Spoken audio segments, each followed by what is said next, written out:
October 20th, 2025. Please rise and start with the Pledge of Allegiance.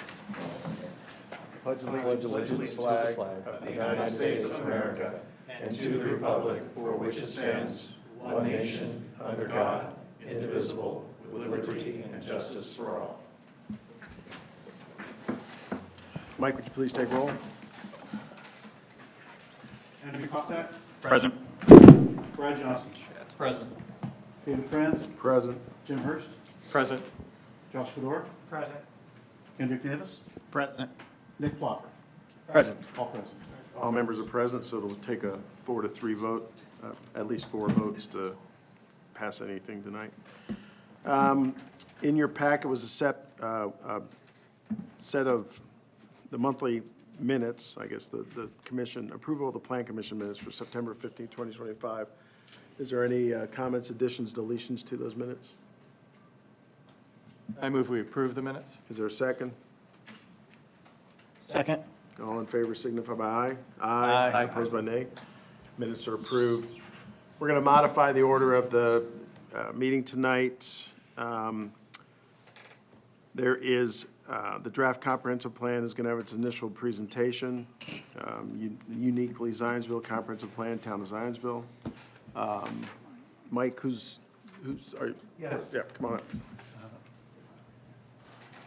I'd like to introduce Adam Pieper as a principal with HWC Engineering.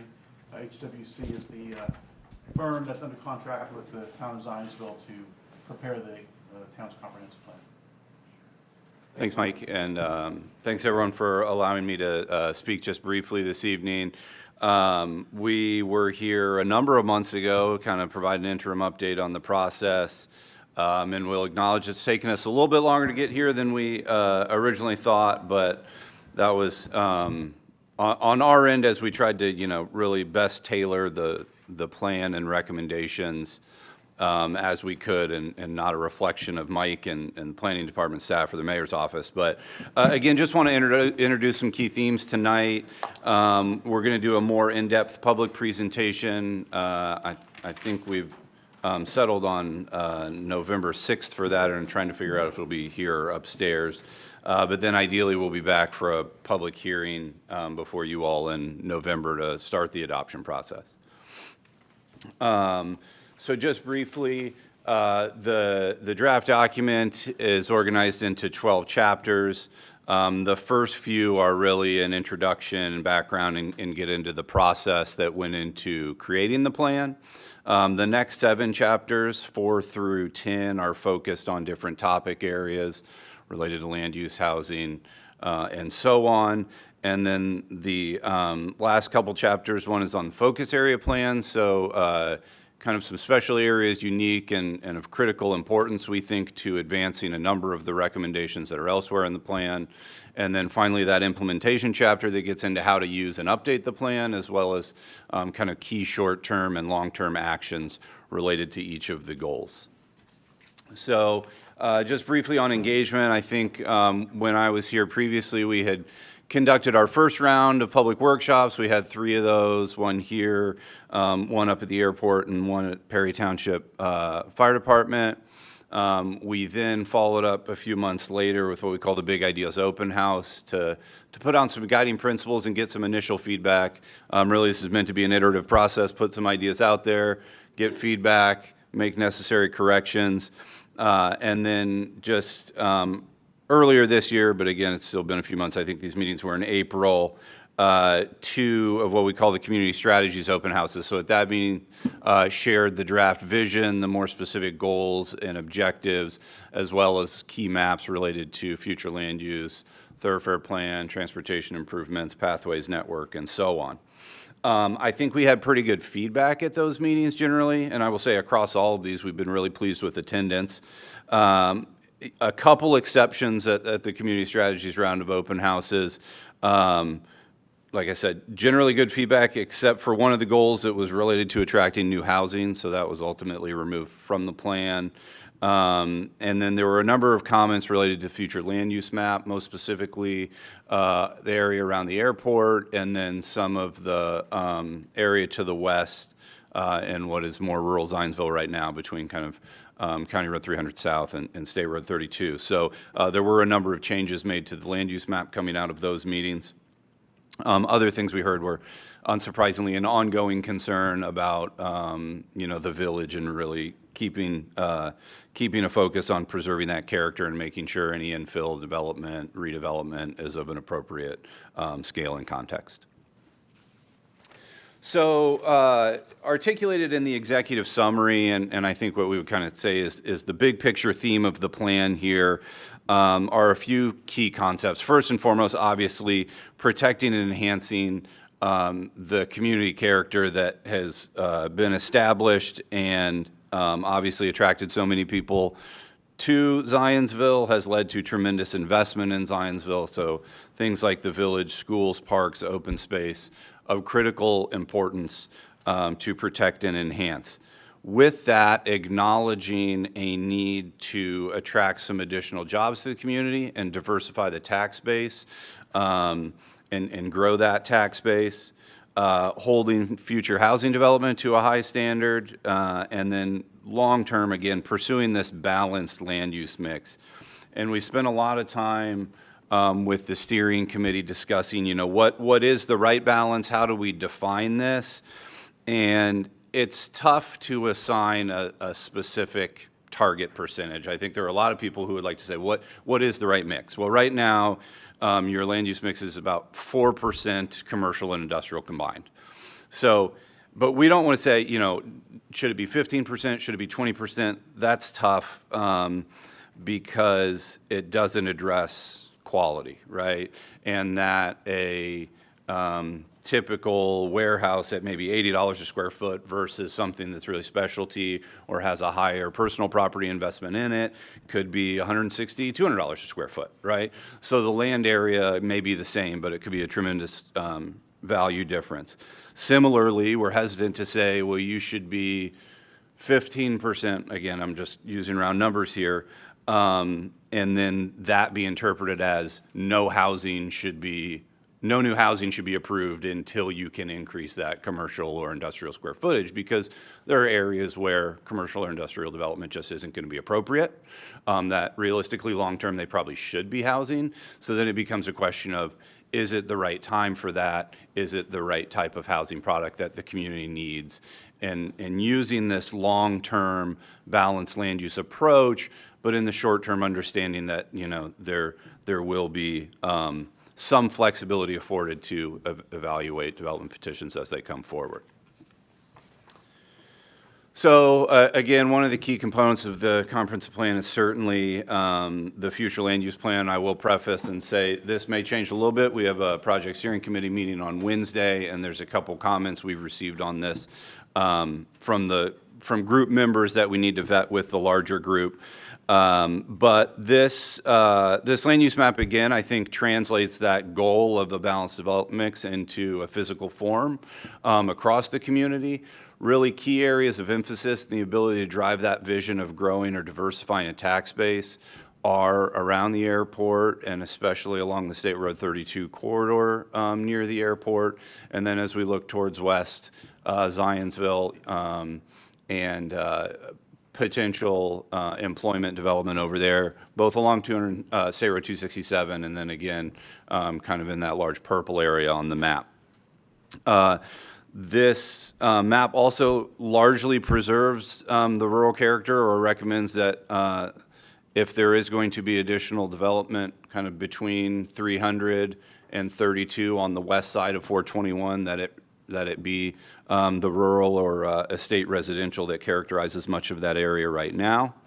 And then again, there is some flexibility afforded along State Road 32, and the plan also makes a note that some of the areas that are identified as agriculture on this map right now, we foresee that to be the future land use for the foreseeable future, but as utility extensions may happen, that may make some of that land more developable or more readily developable. That's not to say it all should be developed, but that would be an instance where there may need to be some plan updates, certainly. And then This, don't expect you to read it. It's actually spread out across multiple pages in the document, but that each of those colors on the previous map obviously includes a description. We've identified primary and secondary uses that would be appropriate in those areas. Again, really an emphasis that secondary uses should be that. They should be secondary, which means a smaller percentage of that area or following whatever those primary uses may be. And then we do get to some broad recommendations for approximate densities in there.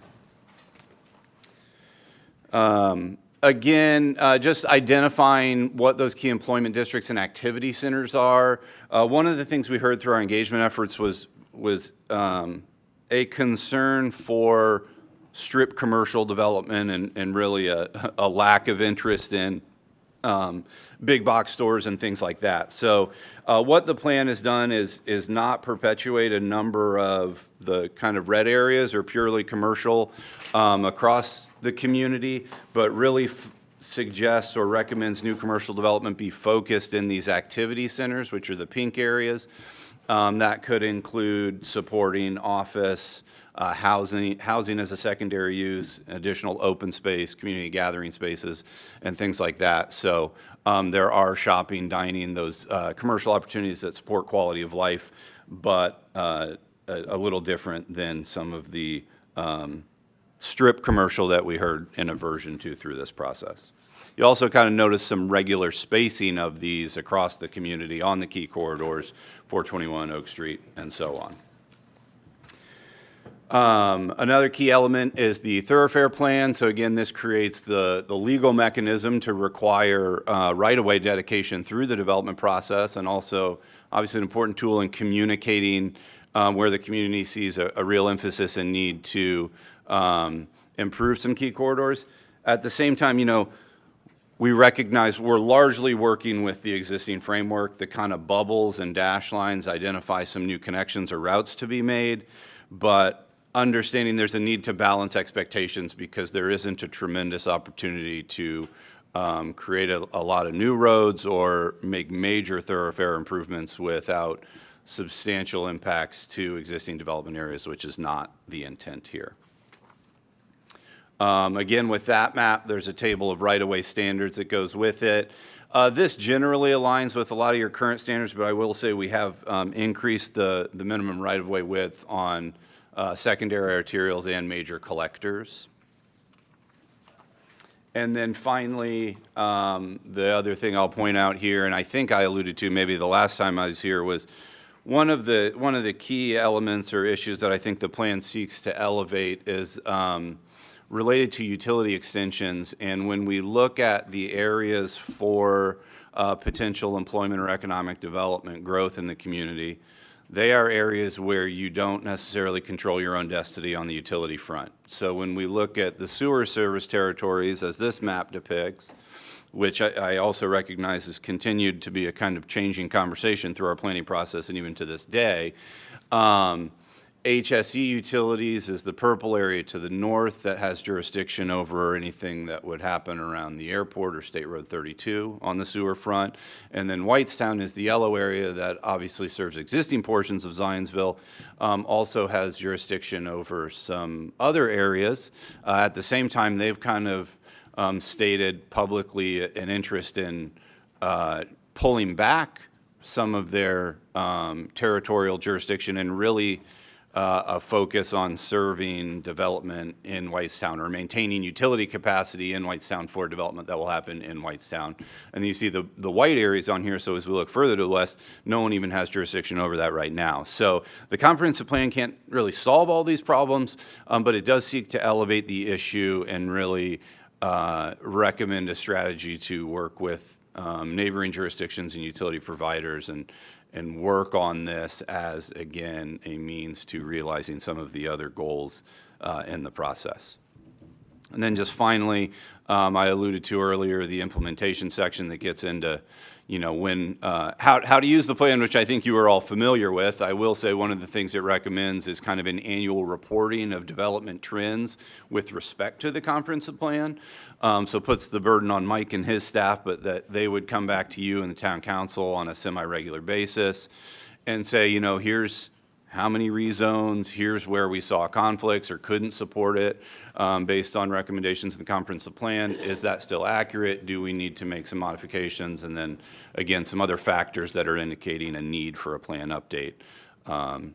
So with that, I'll cut it off, and hopefully I didn't go too far over my time. But again, just in terms of some next steps, as I mentioned, we're meeting with the Project Steering Committee again later this week. We will be pushing out some information about that public presentation that we're targeting for November 6th, and then hope to be back with you next month. If you have any questions, I'm happy to answer them, or again, I'm happy to set up a time to talk, or if you have any other thoughts or concerns via email or again on the phone. All right, thank you. Does anybody from up here have any questions, comments? We just got it actually today. Yeah, I understand. Didn't have a chance to really look at it. No, yeah, like I said, just wanted to kind of introduce it, but again, don't hesitate to reach out if you do have any. One question I had on it, there's a couple of spots on the map that look like they are like a couple different colors. You know, they have kind of the. Cross their hats. Yes. So that is that kind of what you're talking about around like the right? Yeah. Yeah, and again, most of that is along State Road 32 or so that the pink is kind of that regional activity center, which would be more commercial focused or could include some housing. We definitely see that as being a priority closer to the 421 and 32 intersection. But that area between the airport and further west towards the intersection, we could see going either way. If it's really successful, if there's more commercial market opportunity or demand, that could fill in that area. If there's successful kind of business attraction at the airport and more demand for that space, that could push west a little bit. Similarly, in the northwest quadrant of the intersection, could be employment. We certainly see the likelihood of some residential demand along the 32 corridor. It's certainly continuing east or west, excuse me, in Westfield, and that's not to say they get to dictate your vision, but providing some flexibility up there. Again, there's a big utility question hanging out there, so I think you have some time to dial that in. Again, with the employment focus around the airport and the more commercial activity center focus at 32 and 421, and then filling in between. The kind of green and purple hash closer to the airport relates to what would be the crosswind runway protection areas. The airport's long-range master plan, as of right now, still has a potential crosswind runway or east-west runway, a little bit of diagonal in that area. And if that were to be constructed, it would create necessary protection zones on either side of it. That's why those would be green. If at some point the airport decides they're not going to keep that on their plan or would pursue that, then that doesn't need to be an open space protection area and could potentially be developed. Okay. And then the only other question I had, on the Perry side where the Whitestown Parkway, and it looks like we have like multifamily there, as well as like a mixed use. Is that those colors because of the potential of Ronald Reagan going? Because I know north of that is obviously just a bunch of warehouses, and it's all slated to be warehouses north of that. So I was curious as to why the residential right there, if that was the... Yeah, Ronald Reagan does come through that area, basically, if you took your hand, right there, and then curve west a little north of that, right about there.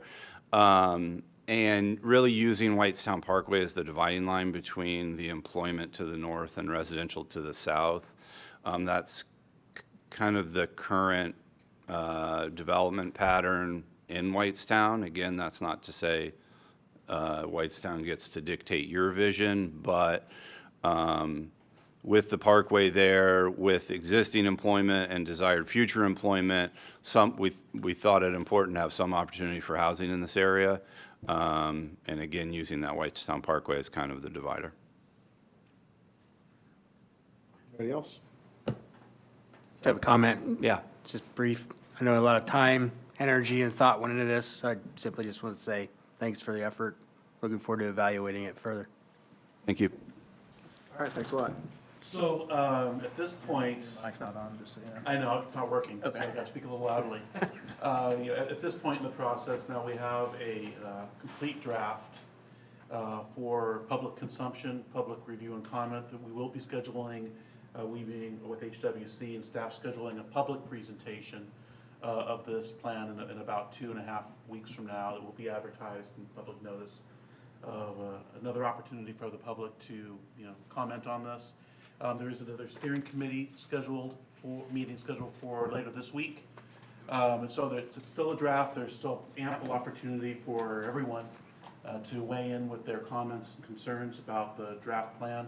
In fact, we're anxious to get your comments, get the public's comments on this plan. Our goal is to present a plan to the both to you and to the town council that has general support among the public. And then again, at this stage, it's your decision whether you would like to schedule the matter for a public hearing next month or not. I know the administration would like to see the project move along to the extent that you're willing to keep the project moving with a public hearing. And even if you do hold a public hearing in November, you can of course continue the matter if you feel that's appropriate, or vote on a recommendation to the town council for its December meeting. I'm fine with having that in November. If they're ready in November, right, let's keep the ball rolling. Do you think you guys will be ready in November? Yeah, okay. All right, then we'll advertise for a public hearing on the matter for November. All right, sounds good. If I could ask one question real quick for the benefit of the general public. Adam, has the draft been put on the Uniquely Zionsville website? It is not, it'll be going up. We can get it up tomorrow. Okay. It going up tomorrow, is there a spot where they can submit comments or questions or anything online? Yeah, I mean, there is a contact form on the website, and we can, another thing we've done in the past is just include Adam, could you come up with, Sorry.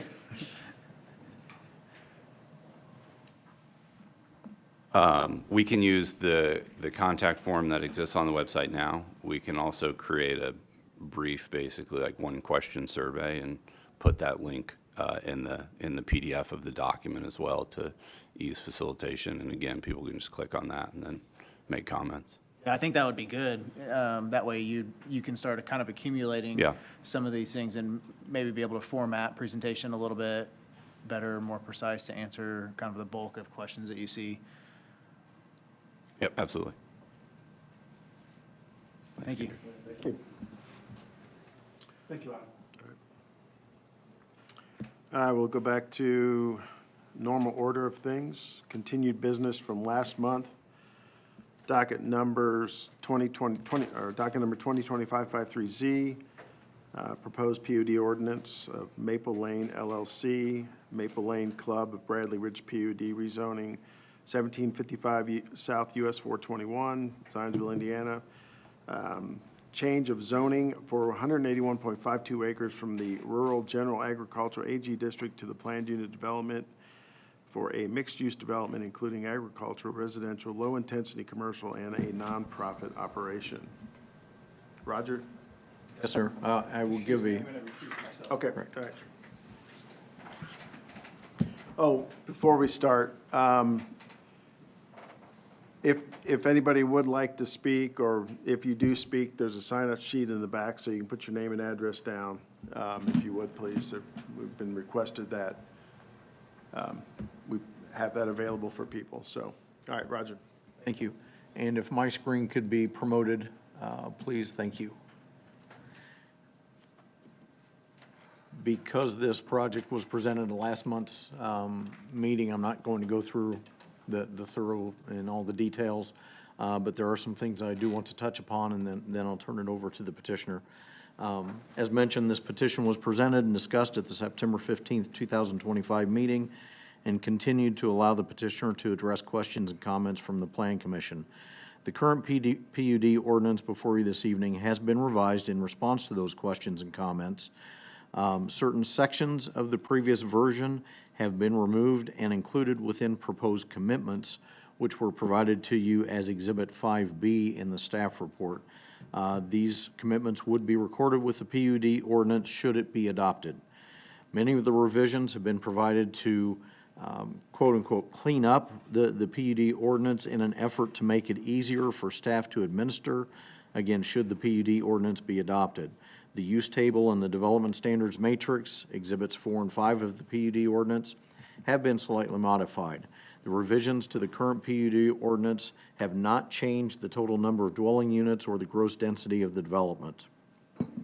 The maximum number of dwellings within the PUD would remain at 360, with 24 of these dwellings being exclusively for the private 501c3 not-for-profit serving high-functioning adults with intellectual disabilities.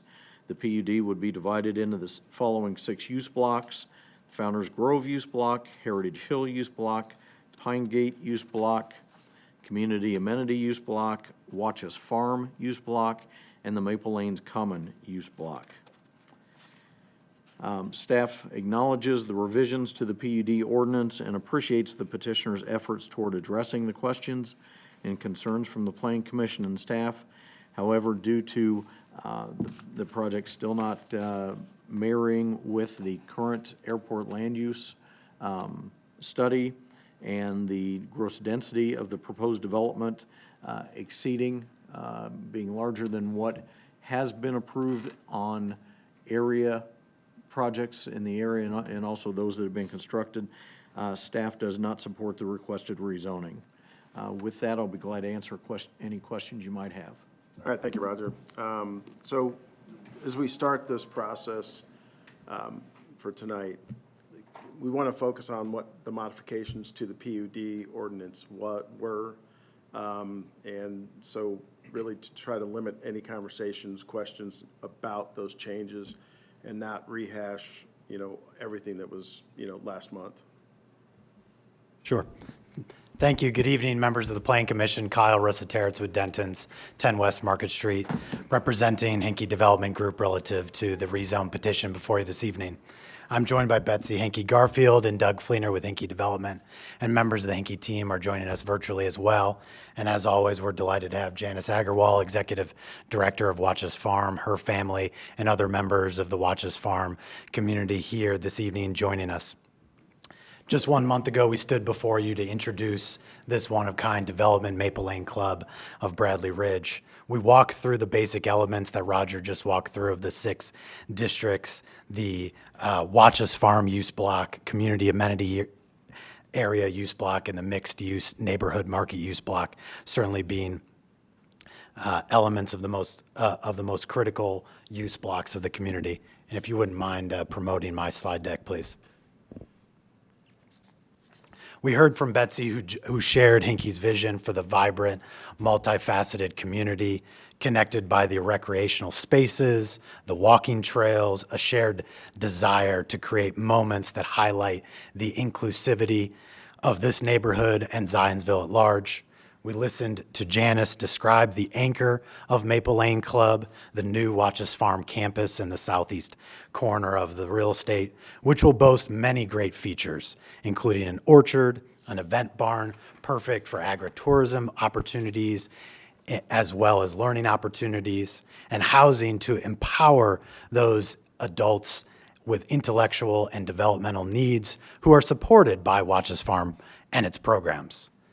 The shared vision of Hinkie Development Group and Watches Farm is to promote that connection between agriculture, agritourism, farming, with the residential neighborhood deeply rooted in a civic spirit that embraces your neighbor, no matter their abilities, and welcomes everyone to contribute to a greater purpose.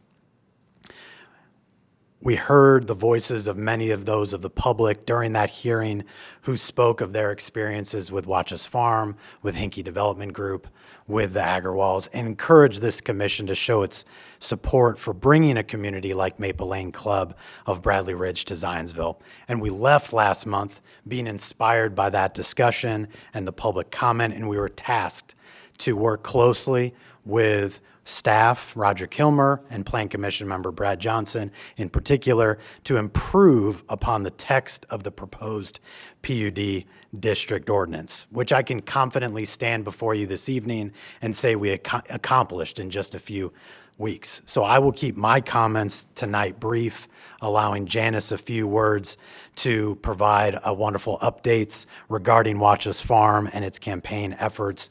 And then Betsy will close our introductory comments this evening with just some closing words from the petitioner. But I certainly want to thank Roger and Brad immensely for the time they took to provide comments, review our comments and other feedback, and certainly review the significant changes. So thank you, Brad and Roger. The clean ordinance, as well as a red line of the ordinance, is included in the staff report packet. So I'll spare you this evening from going line by line. There was changes on almost every single page, as I'm sure you reviewed this evening, but or before this evening. But I really want to highlight 8 specific changes this evening, and a few of those kind of coupled into themes of changes, if you will. We established underlying zoning, Zionsville zoning districts for each use block to the extent that the PUD ordinance was silent on a specific developmental standard. That was a key element of the changes throughout. Number 2, 3, 4, and 5 here were more detailed changes in each of the appropriate sections of the ordinance, but I want to say we certainly bolstered the signage requirements. We revised the parking standards to allow for more flexible and realistic designs for parking throughout the community, particularly in the neighborhood marketplace. We added additional pedestrian and trail connections as shown on our trail connectivity exhibit to the PUD ordinance. And we have improved certain development standards, including lot coverage ratios and the like, as Roger's staff report highlights. We removed certain non-zoning regulation conditions. I really want to stress the importance of Brad's comments here, really in an improvement to this document to make sure that those items that would be better characterized as commitments as opposed to zoning regulations were taken out of the ordinance itself and put into and replaced into a standalone commitments document. That standalone commitments document is, again, included in your staff report. There are 3 commitments that I'll just hit on a high level here that are outlined on the slide. Establishing a declaration and an owners association, or multiple declarations and multiple owners associations throughout the community. Making sure that that declaration and the owners association has obligations for common area maintenance to make sure the quality standard of landscaping throughout the development is maintained for its life. And then a maintenance of decorative regulatory signage. You'll see in many of Hinkey Development Group's developments, Holiday Farms being one of them, decorative elements throughout the common areas, making sure that those are obligations of the owners association and the controlling developer rather than the town, to make sure that those are kept up to the quality and the standards that we would expect of a Hinkey Development Group community. We provided additional definitions and really clarified existing definitions. If you've ever read a PUD ordinance in great detail, you often find yourself navigating to definitional sections. I know Roger, Mike, Jody, others are often looking to those definitions for guidance. So we found particular areas where there might be conflicting definitions, some clarification needed, maybe zoning regulations hidden within definitions, where we've moved them to the body of the ordinance and made sure the definition stood on itself.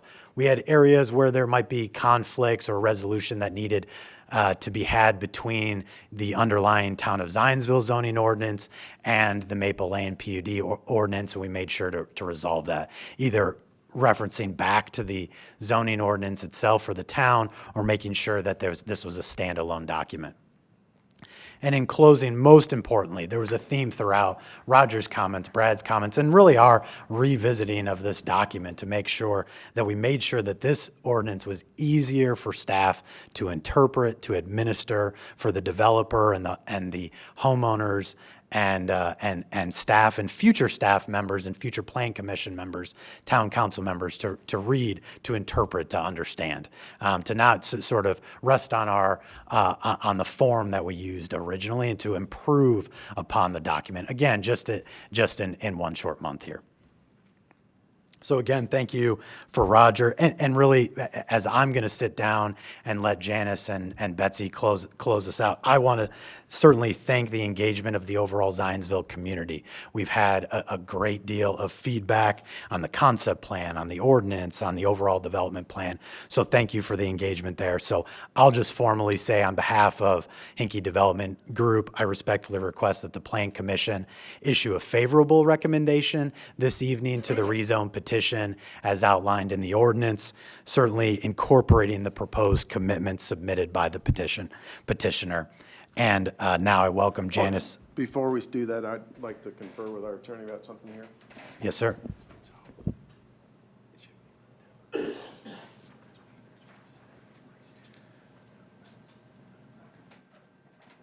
All right, go ahead and proceed.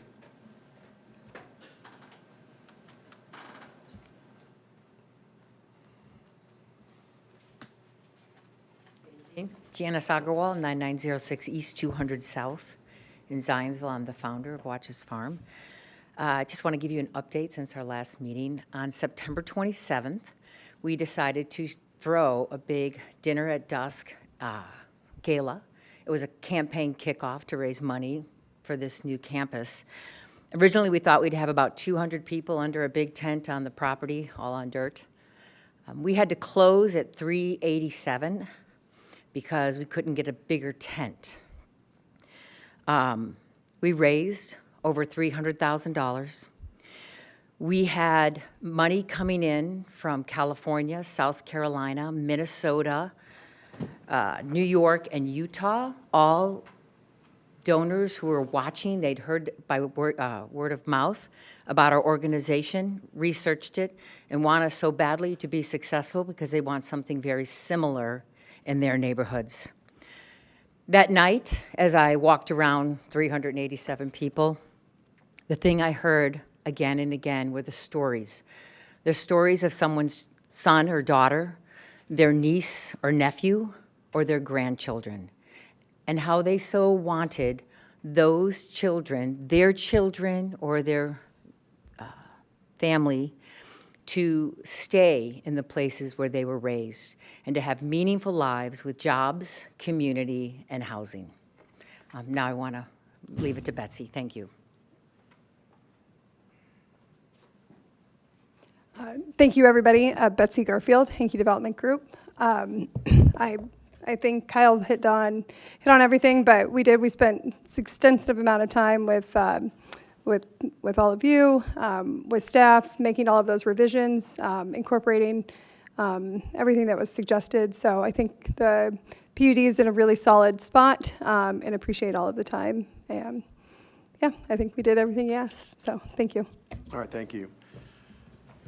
At this point, I'll open up to public comment. If you are going to speak, please limit your comments to what was discussed tonight. So if there are anybody who'd like to speak, please come forward.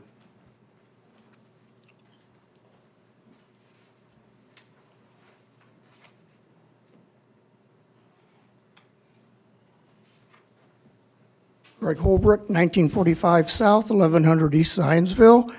I want to address Janice's comments regarding their fundraising for these new buildings on this new campus.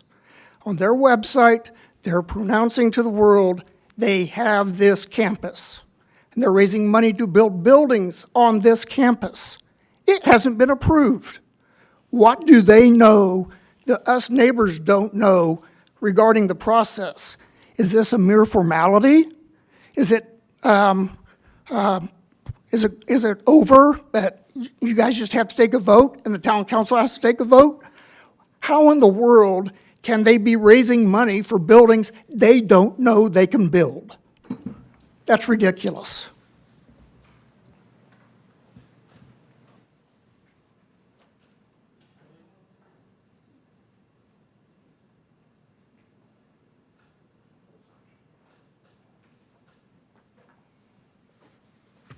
Good evening, everyone. My name is Ken Stark. I live at 11920 East 200 South. It's good to see all of you again. I think you probably recognize me and my wife. We've been here many times supporting and commenting on development in the area. First, I'll say Overall, I think my wife and I together support what Hinkie is trying to do. They have been very inclusive in looking for feedback from the area and from residents in that area. They've taken some of our comments to heart. Secondly, I'd like to recognize the way that they are supporting Watch Us Farm. You don't find many altruistic organizations today with a mission like theirs that really hits home and actually uses agritourism, which is what a lot of this zone was originally zoned for, in their mission statement. So I applaud that. The thing that I think is the biggest hang-up for us is the density. The density is still at 1.9. We understand, but that wasn't discussed tonight, so we're limiting conversation tonight to what was discussed tonight. Okay, That was last so month, what and was discussed was the upcoming comprehensive plan and the updates. The proposed area shows it as rural That and wasn't discussed as estate. part, that wasn't discussed as part I'm of gonna, this- I'm gonna discuss this it petition. because it was important and it's part of No, the future of it's- what is going to be you can't- developed in this area. You can't decide what you want to discuss. This I think isn't it's a- germane to the it's not a topic, what's public gonna be forum. developed in that area. It's not a public forum for your free commentary. Okay, I think the density is too high. Thank you. All right. Anybody else like to speak? All right, at this point, I'll open it up to members of the Plan Commission.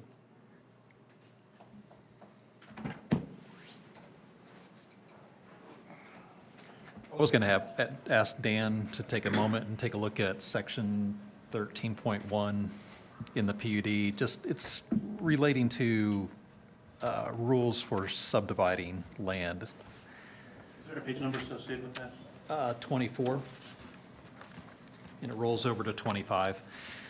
I think Dan had made the comment about having regulations about subdivision in a PUD, and I just wanted him to comment on that before we would even consider moving forward with that. So while he's doing that, I have a question for staff, and that is, at our last meeting a month ago, I thought that a new drawing had been submitted showing the resolution of some of the lots backing up to 421 but it didn't look like it changed in this from last month. Is there another map out there that we haven't seen?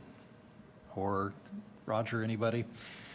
I thought there was some change there, and maybe this is the change. I just don't remember. No, And- you are correct. The concept plan that is included within this version of the PUD is not the latest version. I did not catch that, so thank you. Okay. And if you give me just a second, I can pull up the one from last month. Let me, And Kyle, do you want to speak to that? Yeah, Just- in the, I just want to know which one we're looking at possibly approving. yeah, the revised version, so it would be an unintentional image switch or version control item. We changed the concept plan to make sure that the homes along 200 faced 200 there. Was it 421? Yeah. And on 421, there Yeah. are none that back up Okay. as well, so. Yeah, okay. I thought that had happened, but I just didn't see it in this particular document, so this is the old one as well. do we have that image that we can tie to this if we are going to move forward with the vote? Yes.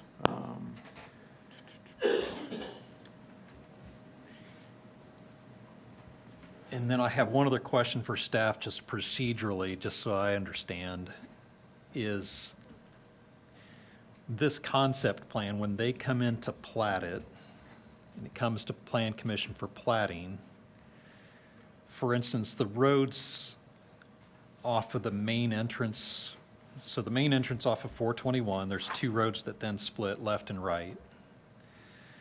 At that time, when we do platting, can we work with the developer to try to get those roads to align, or are we locked in with this development plan where they don't align? Is that something that can get worked out? My interpretation is, yes, we can work that out, because this is a conceptual layout. Okay. Now, granted, when we get to the plating stages, we'll need to see something very similar to this. We're not going to see something with a third more units or anything like Right. that. But the general layout would need to resemble this. So the This does not lock it in. Right. The commitments in this ordinance really create the bookends, and as long as they come in within the bookends, we're good. Okay. That's our intention as well. Yeah, okay. So, just to be clear, we have no lots that are going to be backing up to 421 or to 200?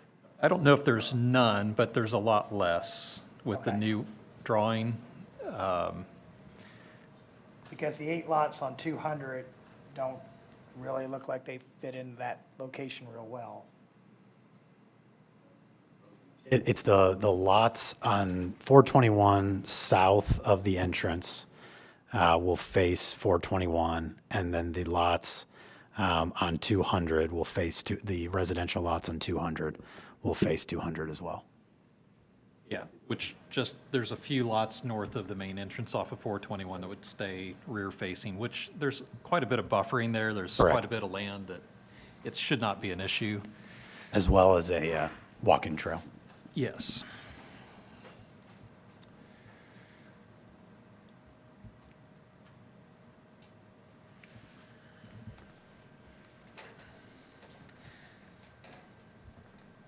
Question for staff. We've got some comments about mixed-use campus housing, and I was wondering if you could identify which of the blocks proposed by the rezone fall into that category, and if we've done a calculation, if we were to remove those campus-style housing units from the overall development, what the density would then be?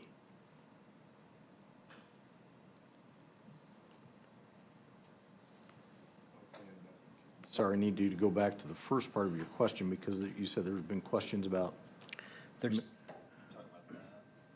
Well, yeah, I want to hear from staff which of the use blocks are consistent with what the comments around campus-style housing, what it meets that definition. So we've got 6 use blocks defined in the proposed rezone. right, So I want to know how many units in the overall development would be considered campus-style housing. I believe I even addressed something very similar to that question in the staff report. Let me go to it.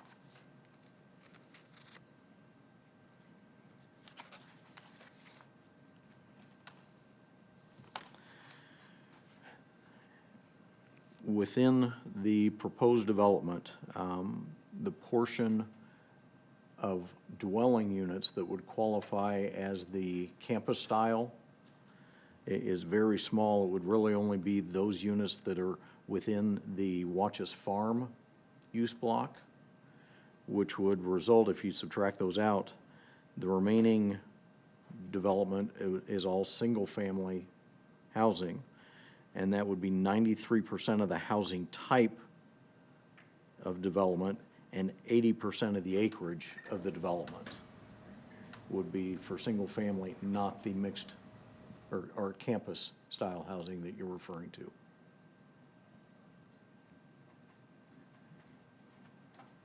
Does that answer your question? It's getting me there. It's close. So looking at the Watchus Farm area, is, And I'm if assuming my, that the if my houses are. screen could be promoted, please, I do have a plan up that we can actually talk about certain areas. So again,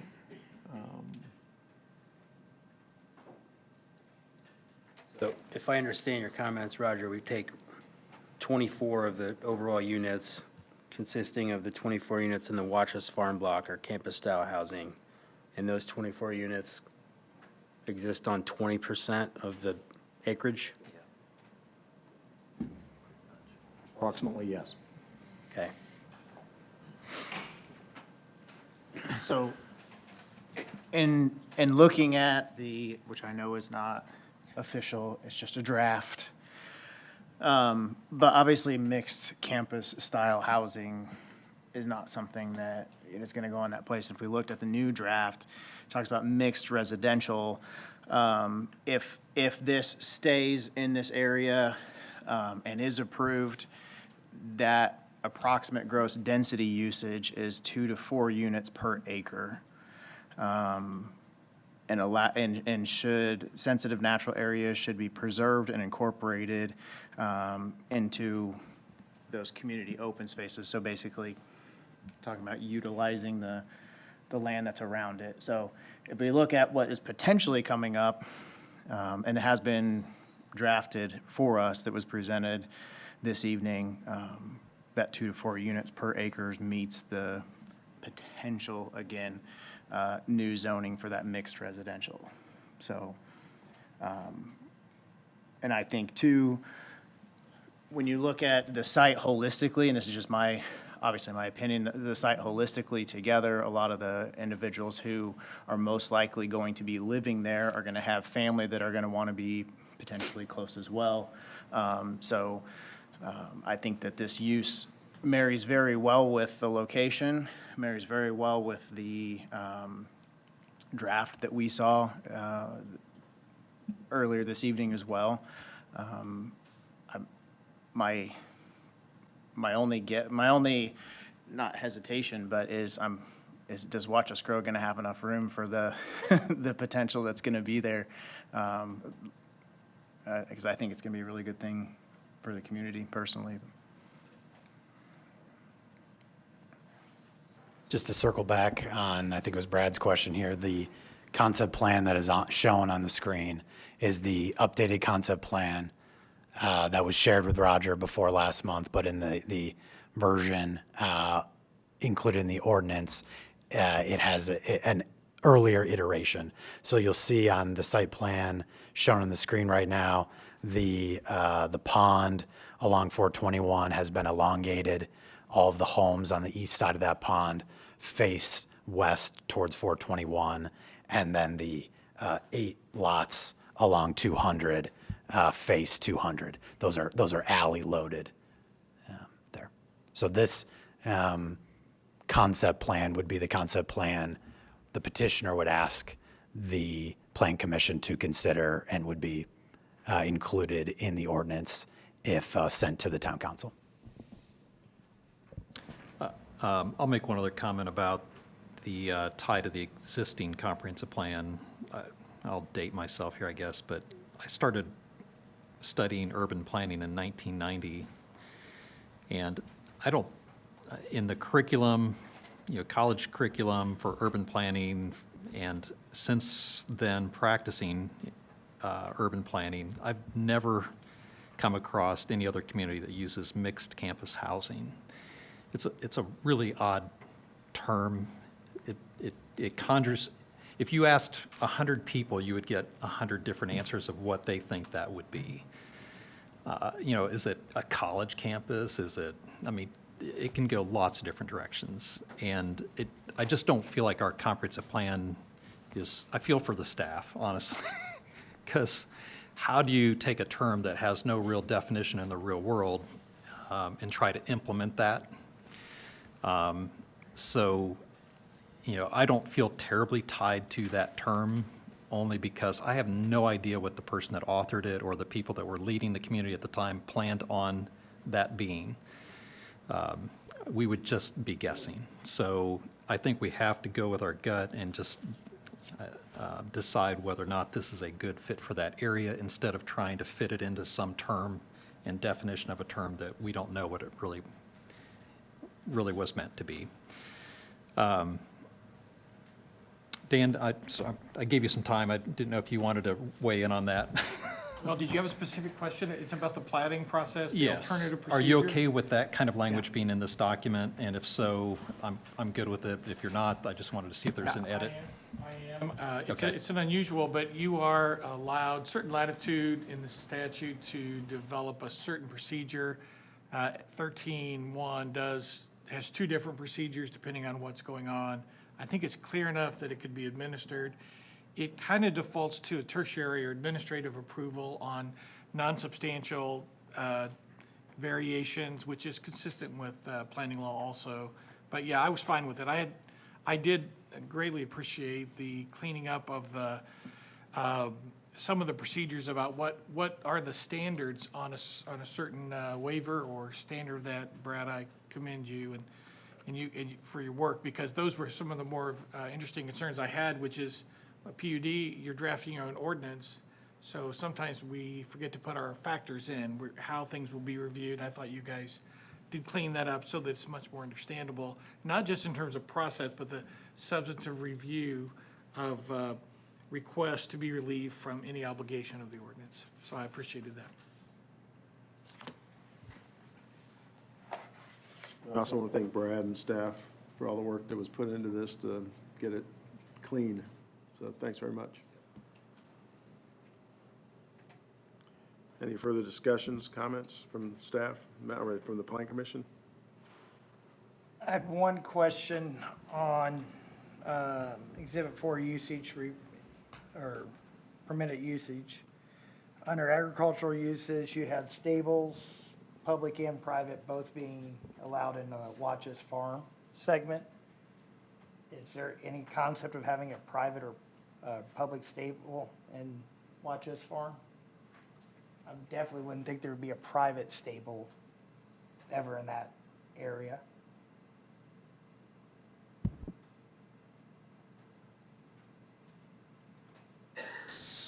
We wanted to offer the flexibility of that, but we anticipate that the stable use in Watch Us Farm will tie closely to the Living Learning Center definition, or Living Learning Farm. That is the definition of the, now the definition of the permitted use within Watch Us Farm.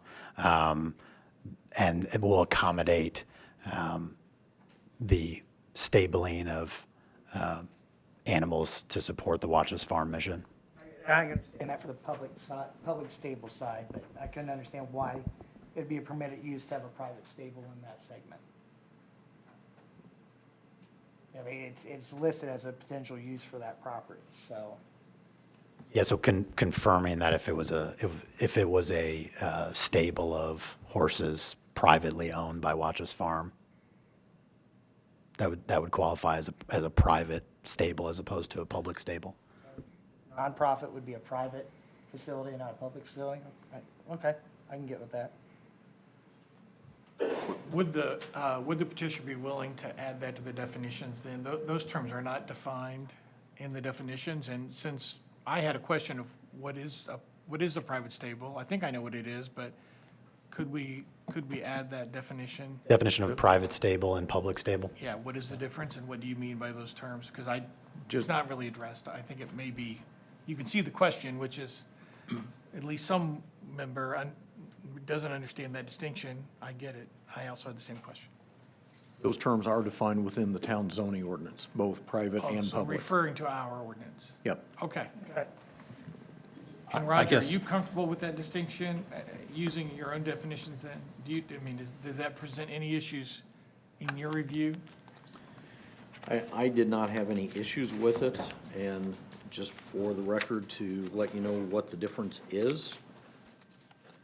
A private stable is defined as an accessory building in which horses are kept for private use and not for remuneration, hire, or sale, whereas a public stable is an accessory building in which horses are kept for commercial use, including boarding, hire, riding, show, or sale.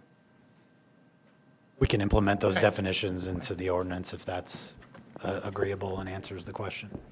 I think that, Could just refer to the, maybe make a reference to that citation would make it more clear. Would you be willing to do that? Because I understand the distinction now, but Can I make a comment? We will not have any large hoofed animals. Liability insurance will not allow horses on the campus unless they're little minis. And they will not be for public rent out. It's for petting zoos or for our adults learning and working there and our community enjoying them.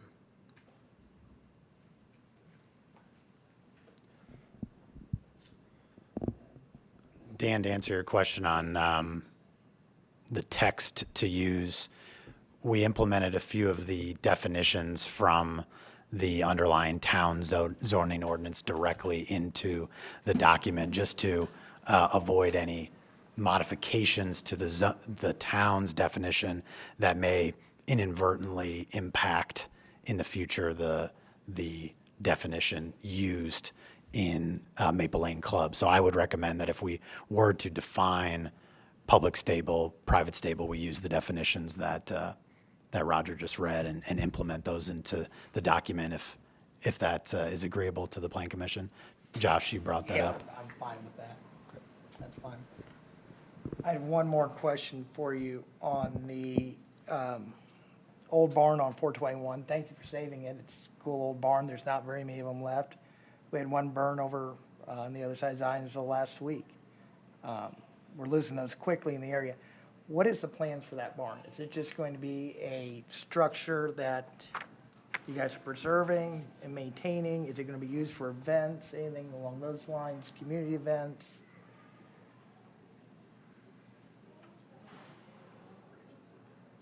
So certainly, first and foremost, the decorations that have adorned the barn, we look to continue. I think that's been a long-standing, tradition of driving by and seeing those elements. So we want to make sure that continues. We want to keep it in that current location, and over time evaluate whether or not using it. Right now, it sits within the sort of the common area space there. So evaluate whether or not it can be utilized for additional common area. But for the foreseeable future, just continue for visual aesthetic to the No community. releases at this time? Yeah. Okay.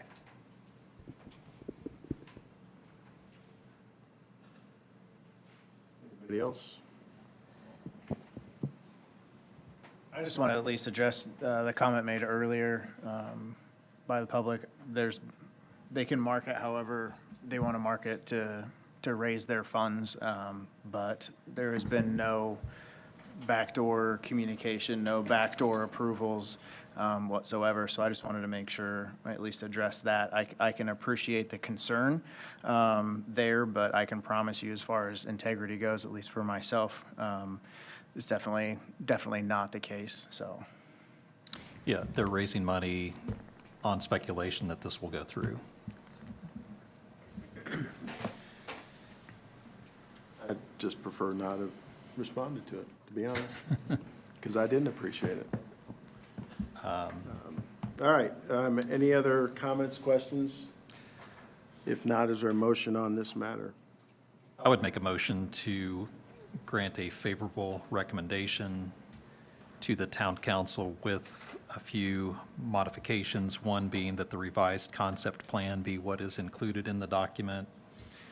Number two is that we just add a note of clarity that I think it's already in there in a less obvious way, but just adding a note of clarity that the zoning ordinance definitions would apply to this document. Was there any other amendments? Oh, okay, thank you. So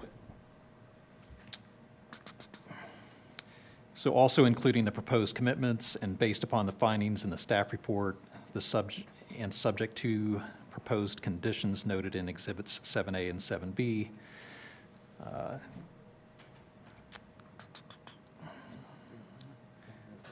think that's it. Yeah. Staff, is there anything else we need to add to that? Just based on comments that were made, anything? No additional comments. Okay. A second. Second. Seconds from, sorry. Nick. Any further discussion? Mike, would you please take roll? Brad Johnson. Aye. Nick Plopper. Aye. Kendrick Davis. Aye. Josh Fedor. Aye. David Franz. Aye. Andrew Cossack. Aye. 6 favor. We will forward this to the town with a favorable recommendation. Thank you. Thank you for your time. Thank you. All right. We'll hold off until Mr. Hurst is back.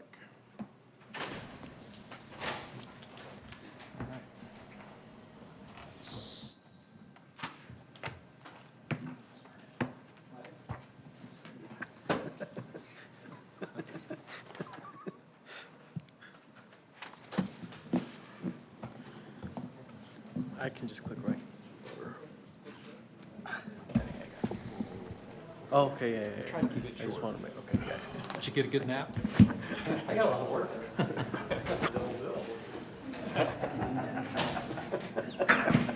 All right, let the record reflect that Mr. Hurst has rejoined the commission.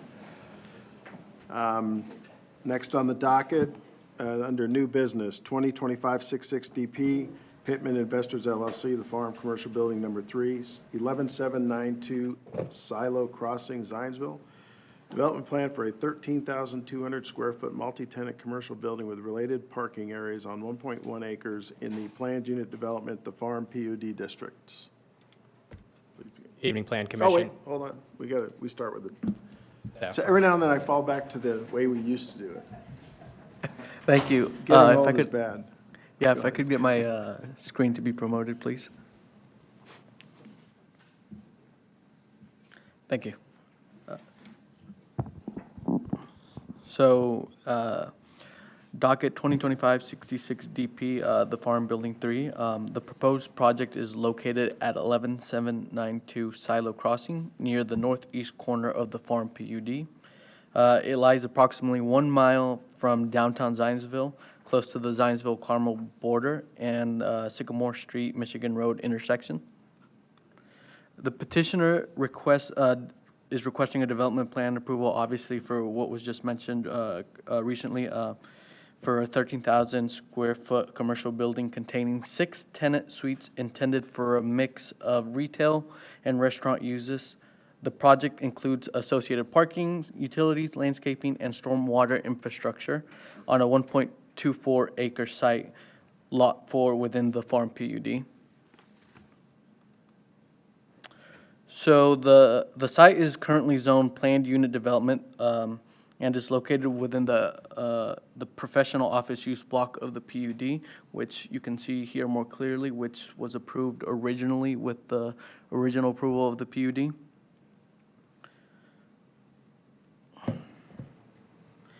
So the site is currently undeveloped with only sidewalks and internal roads constructed as part of the PUD infrastructure. So surrounding uses include to the north, just Sycamore Street. To the east, 5 existing commercial buildings within the farm PUD. To the south, you have Building C and its parking area, which is down over here. And then to the west, you just have undeveloped land within the PUD. Because the project is located within a highly visible and trafficked intersection, the project is landscaped along Sycamore Street with fencing recently added in combination with steep elevations. The site reduces the scale of the project for pedestrian and mitigates clear sight lines from the road. 1 second. To give some history to the project, the Farm PUD was adopted in 2013, which and then it envisioned a mixed-use community of retail, office, and residential components. Most recently, the Plan Commission approved docket 2024-33 DP for the development of the Michigan Frontage Road Use Block and related infrastructure, which this is pulled from that approval. So this is what was viewed at that time. Obviously, this is the area we're talking about. So the site falls within the professional office use, like as mentioned previously.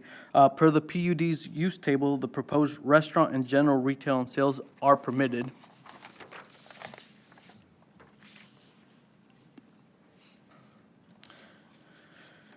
And additionally, now that the proposed building is being proposed as a single structure, the bulk standards are compliant, which as when this was approved, one of the comments that was made was that it being 2 separate structures was not compliant with some of the PUD's standards. So now that they're proposing it as one, it's back to being in compliance with the bulk standards.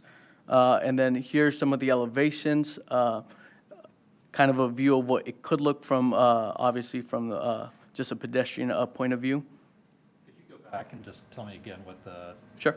You said it did not meet the bulk standards at one point? And Correct. What did they change? So the distance between buildings was not being met right here. There was not enough room. You needed more space between these 2 buildings. So In the new proposal, it's one whole building. And that was discussed at the time of the other the other project. One thing I do want to bring up to the Plan Commission is that the so one thing that the staff would like to make the Plan Commission aware of is that if the Plan Commission chooses to consider the facade facing Sycamore Street as a rear facade, then the project may not expressly meet the architectural requirements of the PUD. Exhibit 6, Part 2 does not permit rear facades from being parallel to Sycamore Street or Michigan Road. However, staff believes that due to the previous project having been approved with similar conditions and due to the varied articulation of the rear facade in combination with a change in elevation and landscaping, it could be considered another front-facing facade.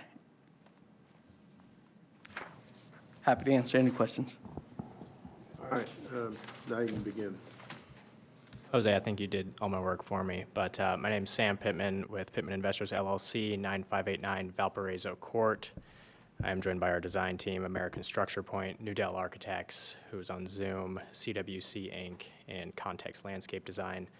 Jose provided a great introduction to the project, and at this point, we can answer any questions or turn it over to our design team for site and architectural specific items. Thank you. All right, at this point in time, I'll open up the public hearing if there's anybody who'd like to make a comment on this matter. Joe, I guess we'll close the public hearing then. Nobody step forward. Open up to members of the Plan Commission.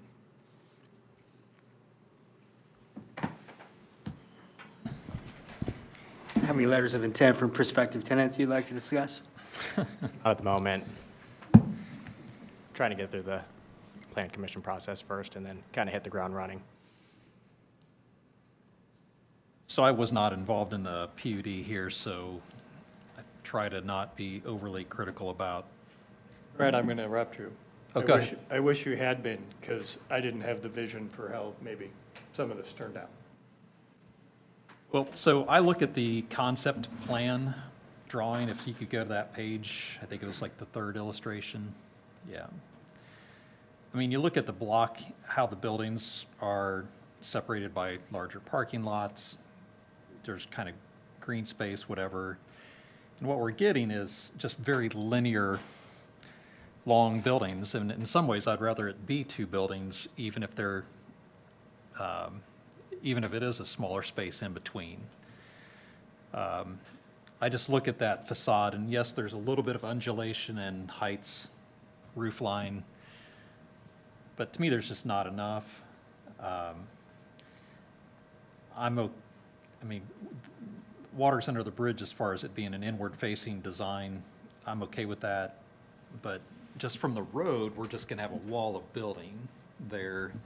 And I know that you don't see, I mean, there's gonna be buffering and some space there, whatever, but it just feels like we're getting lots of long linear buildings compared to this concept plan.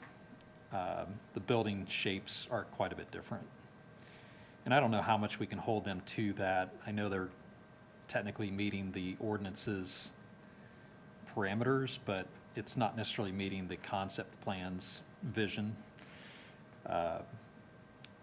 If anything, I would just like the building to have more dimension to it, both horizontally and vertically.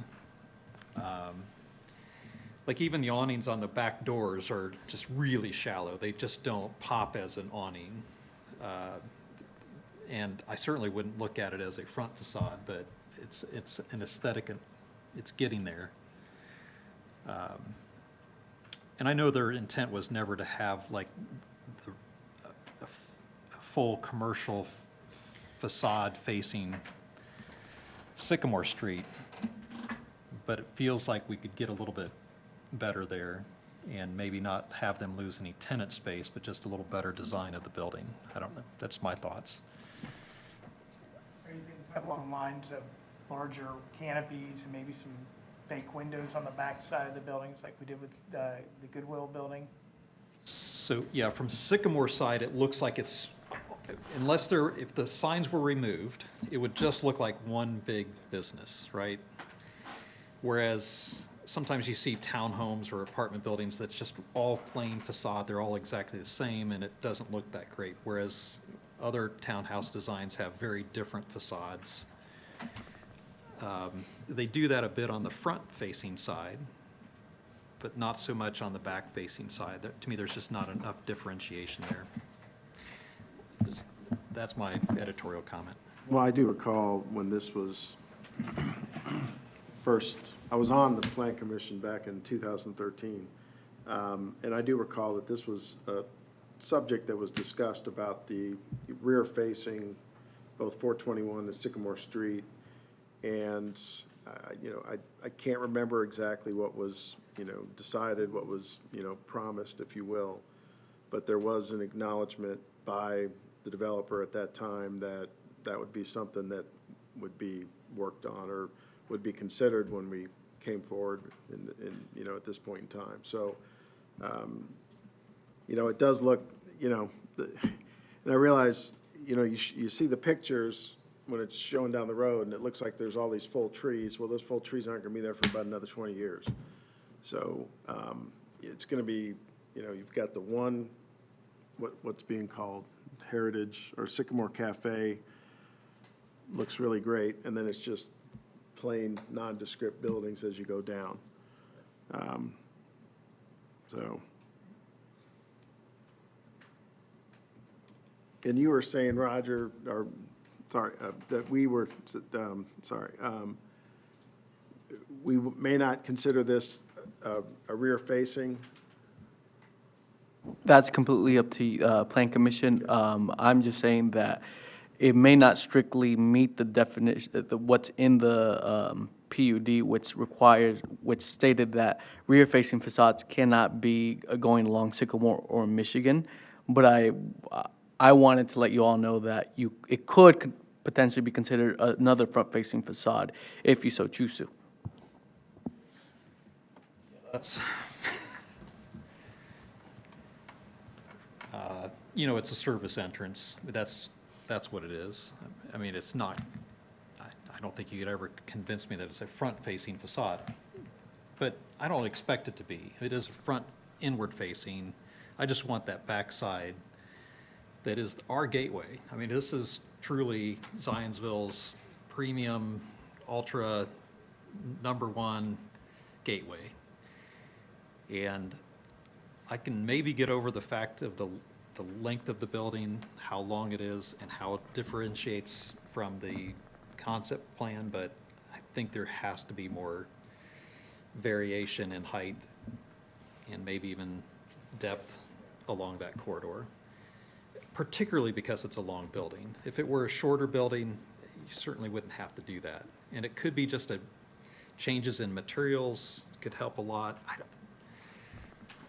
think we need to push for a Plan B for that back facade. I would agree with Brett.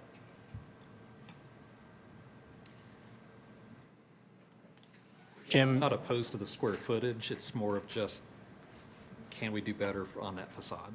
Okay. Jim, with Newdale, are you on Zoom? Able to touch on that?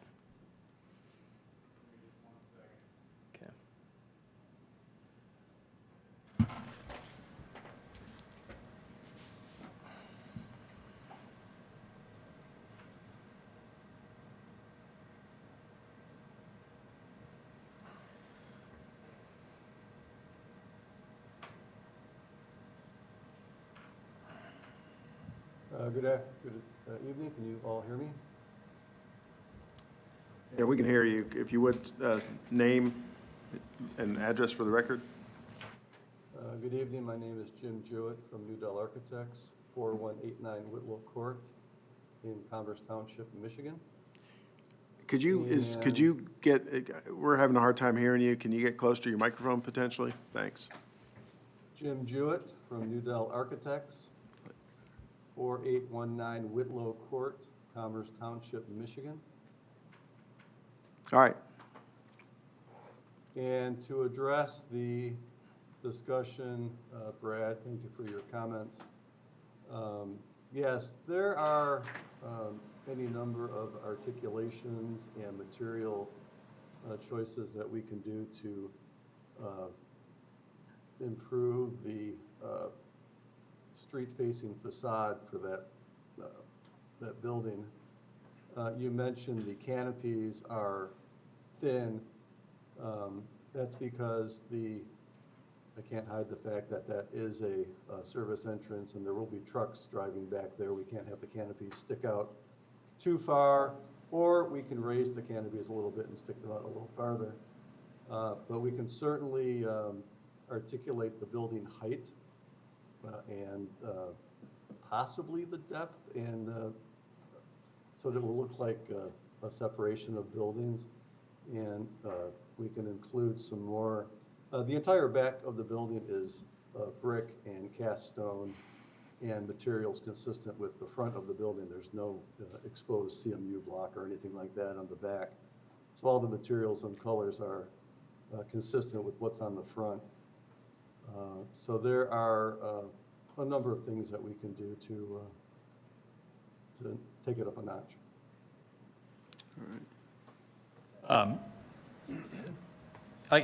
Yeah, I mean, I get that you can't have the awnings projecting out because the buildings are so, I mean, they're maxing out that site. They're using every inch. They push the building as far to Sycamore as possible. There's no room for aesthetics. I mean, that's kind of what I'm hearing.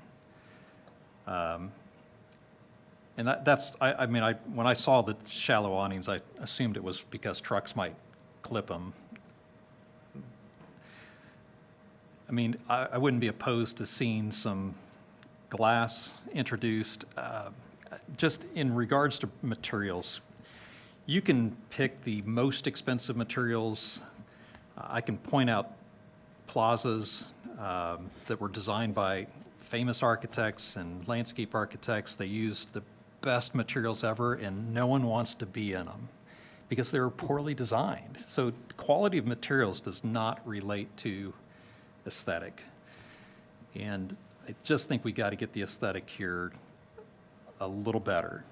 And whether that's faux glass, you know, to try to simulate a front facade, sometimes that gets too Disneylandish to me, that it just looks too fake. So I'd rather it be a little more authentic, but certainly height variation and possibly some depth and color change would be really helpful.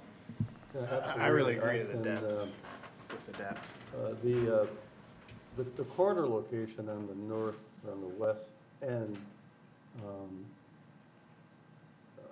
we can add glass, possibly around the corner, and we can swap out the doors for glass doors so it looks like an entrance along the backside. Again, any number of things to improve upon that, absolutely. Yeah, a couple points to follow that up. I don't think that rendering actually depicts the grade change. That wall is as high as, I think, 14 feet in some places, so you really don't see much of the back of that building. It's really similar to the back of Building 5 that's up there now. If you're going down Sycamore, you really just see the top of it.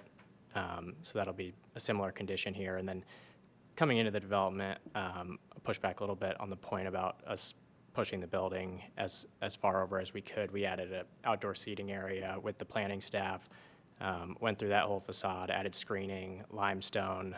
And then for glass on the rear, that's where the utilities stub in. It's naturally where tenants' back of house items are. If it's a restaurant, there's going to be kitchen back there. So when you do see that in centers, they're often just have black vinyl over them, which kind of defeats the purpose of a window.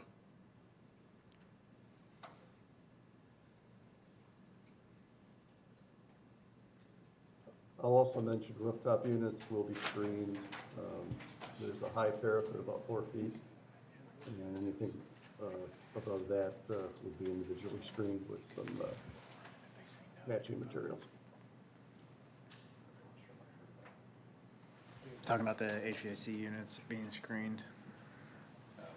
I guess the question would be, is this something that you would mind taking back and seeing if you can come up with something that is more suitable based upon the conversations that we've had here today? What's the suggestion on that? I think your architect threw out some concepts and ideas, try to incorporate those into the backside of the building. And we could look at it, but we'd like to walk out of here with a vote at least.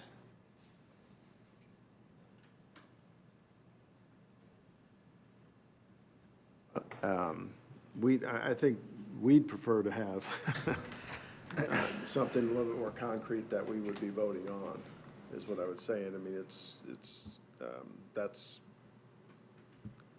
our thoughts. I remember, like I said, when this first came up, there was discussion about this, and, we were given,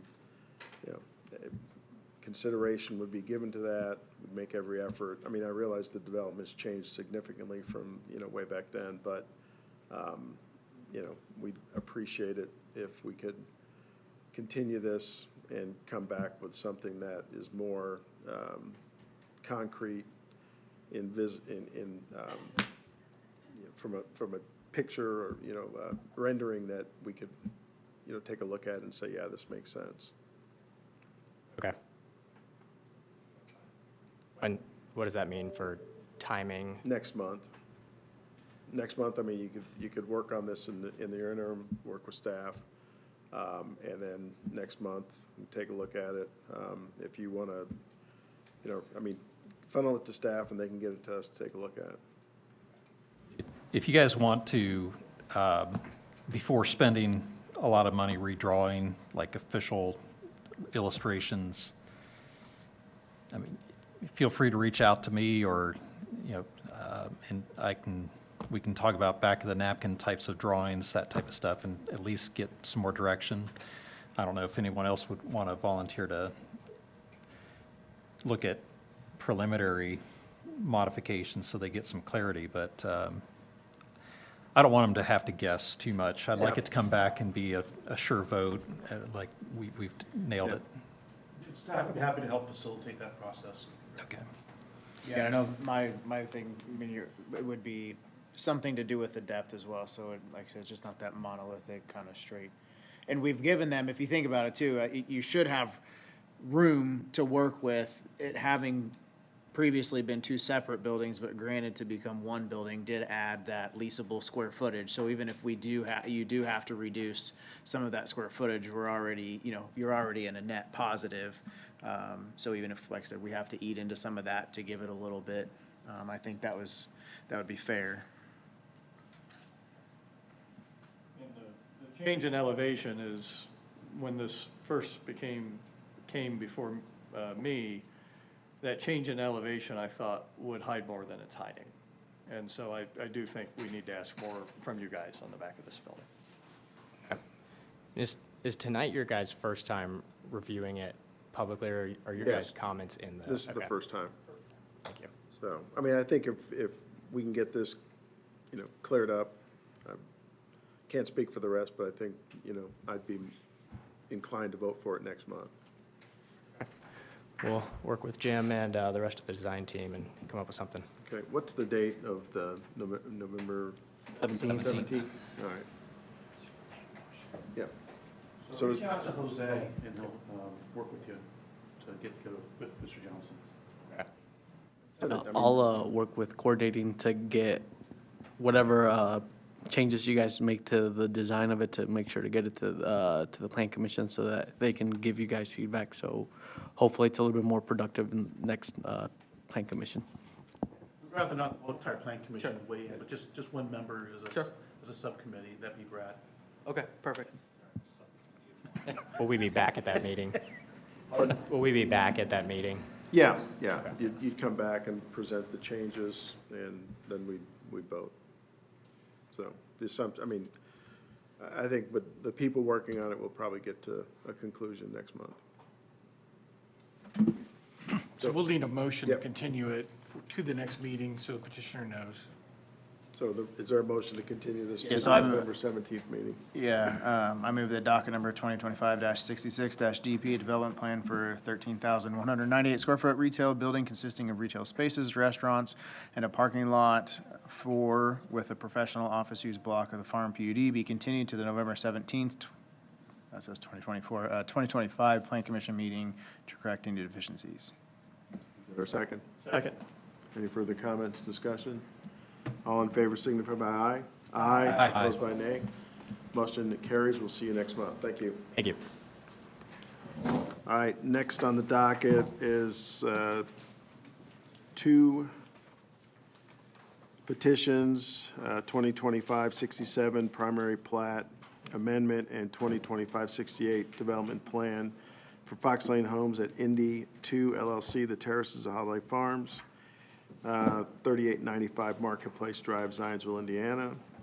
Primary plat amendment to merge 6 existing lots F, G, H, I, J, K of Section 7, and subdivide the combined area into 64 lots for townhome development being in the planned unit development Holiday Farms PUD district, and the development plan for 64 townhomes with related road and infrastructure on 9.44 acres being in the planned unit development Holiday Farms PUD districts. Jody? Yep. Thank you. Yeah, we are discussing a primary plat amendment for these 6, oh, sorry. Can we get there, thank you. The primary plat amendment for these 6 commercial lots that were previously approved. As part of plat 2021-24 primary plat, that had 19 single-family homes along with the 19 commercial lots, and we're modifying 6 of the commercial lots. The zoning is Holiday Farms PUD. And you can see that the 6 commercial lots in this area here, the primary plat amendment would create 64 townhome lots. Townhomes are a permitted use in this area of the PUD. You can see here's the original PUD that had the single-family lots and then all of the commercial lots. These commercial lots will remain commercial, and some of them are also under development. That's the primary plat part, basically taking 6 lots, making 64 townhome unit lots. The development plan, the staff report is fairly straightforward. Everything was reviewed according to the PUD zoning ordinance, so landscaping complies, parking complies, the building architecture. We only got a facade and not all 4 sides, which is discussed in the PUD, but also within the PUD, there's an architectural committee that has final say over the architecture. So staff is recommending approval of the primary plat with just the regular staff conditions of the findings of fact, sorry. And then the development plan with a couple of, there is a signage example of the signs, so sorry. But some of the issues are the perimeter path connection between this area and the rest of the PUD area is still under discussions between Fox Lane Homes, this developer, and Hankey Development. So staff would like to have that worked out before the secondary plat is recorded. And then the architecture, we would just like to have a letter approving the architecture from the committee in hand before we start issuing building permits. And then there are a couple of small technical issues from DPW on some utility stuff and bollards that, of course, we just want to have that part of the conditions of approval. But staff is recommending approval for both the primary plat amendment and the development plan with those few conditions, and those are outlined in the staff report. So I'm happy to answer questions or turn it over to the petitioner. Judy, is it your recommendation with regard to this condition on the connectivity, is it your recommendation that a condition be added that issue be resolved by the parties in a manner acceptable to staff prior to final yes. plat? Yeah, sorry. Thank you. Is- I guess we'll ask questions. So, is petitioner present? And then come on up and add anything you'd like to the presentation.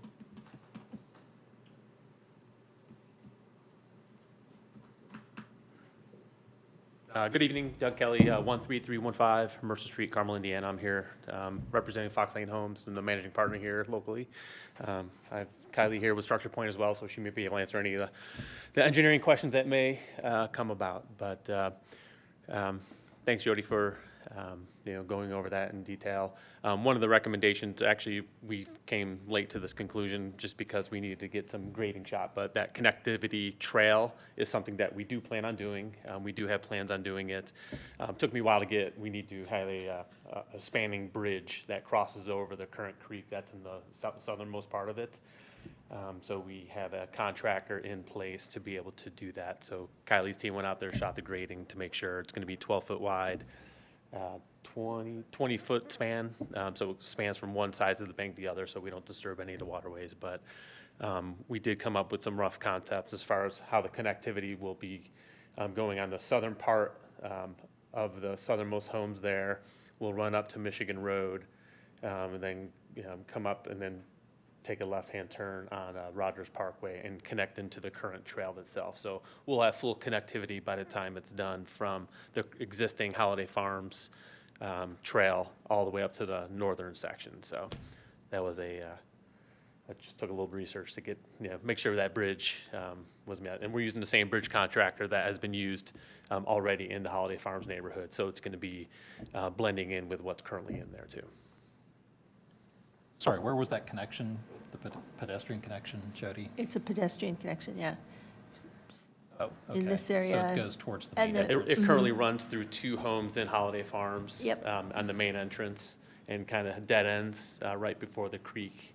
Yep. And then we're going to be picking it up, and I spoke with Brad Hankey. We're going to be connecting to that area and then connect around, like I said. where Can the you go path- to the, sorry, can you go to the one that has more of a map, the actual, like, satellite map? So like here, so is it gonna run essentially on the south of the white line? The lower, Is talking to the microphone, please? Oh, sorry. Yep.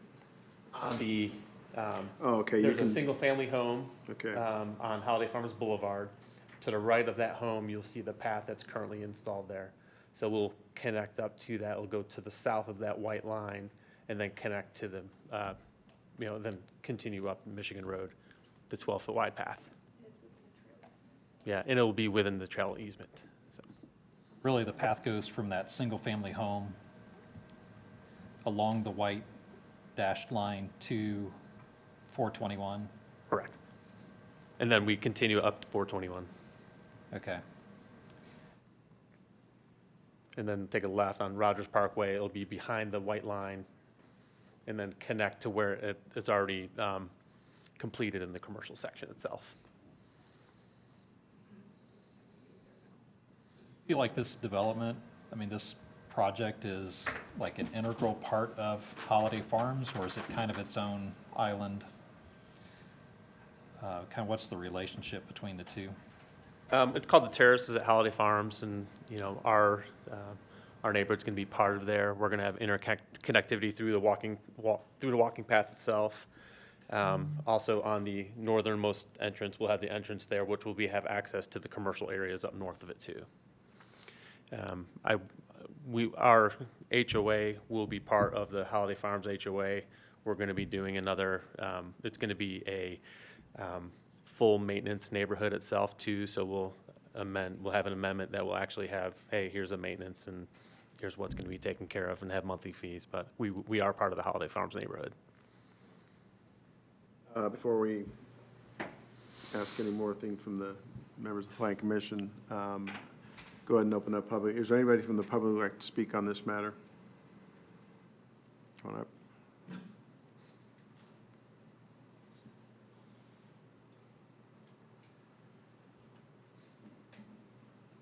My name is Bill Drew, and I live at 11046 Holiday Farms Boulevard. We're the second home on the right as you enter, and our home is represented on this picture here. You can see it north of Holiday Farms Boulevard, the second house in on the right. There's a good bit of tree, I don't know the terminology, and this is the first time I've ever attended a meeting like this, but I'll do the best I can. There's trees behind our property that are going to, are currently offering a good bit of buffer between the new building and our home or our backyard. And I'm just curious as to whether or not those trees can be protected as a part of this approval process. Looking at the construction that's been proposed, I'm pretty pleased with the look of things, but I'm just wanting to make sure that we're protecting the tree line. Ideally, if we could keep the buffer that's currently there with a mound of dirt that goes along the back of our lot, that would be great, and maybe additional trees that are evergreen and would be protecting the view even after the trees' leaves fall in the winter and the fall. Just a question for him. Is there like a ravine or a creek or something back there between the two properties? There is a creek between the two properties, and that's the creek that they've discussed building the bridge over. Okay. As they also mentioned, there's already a path that's in existence, so you can see exactly where that's going to go, coming out of our neighborhood and into this new development. So the trees between your lot line and the creek, is there quite a bit of tree stands on that side already? There is. I would say there's 100 feet now, and I would just be concerned about any that might be taken out of there.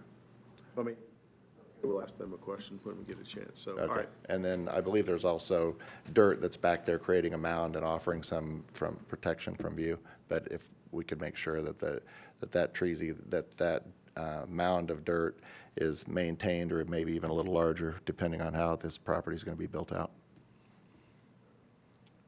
Thank you. Anybody else?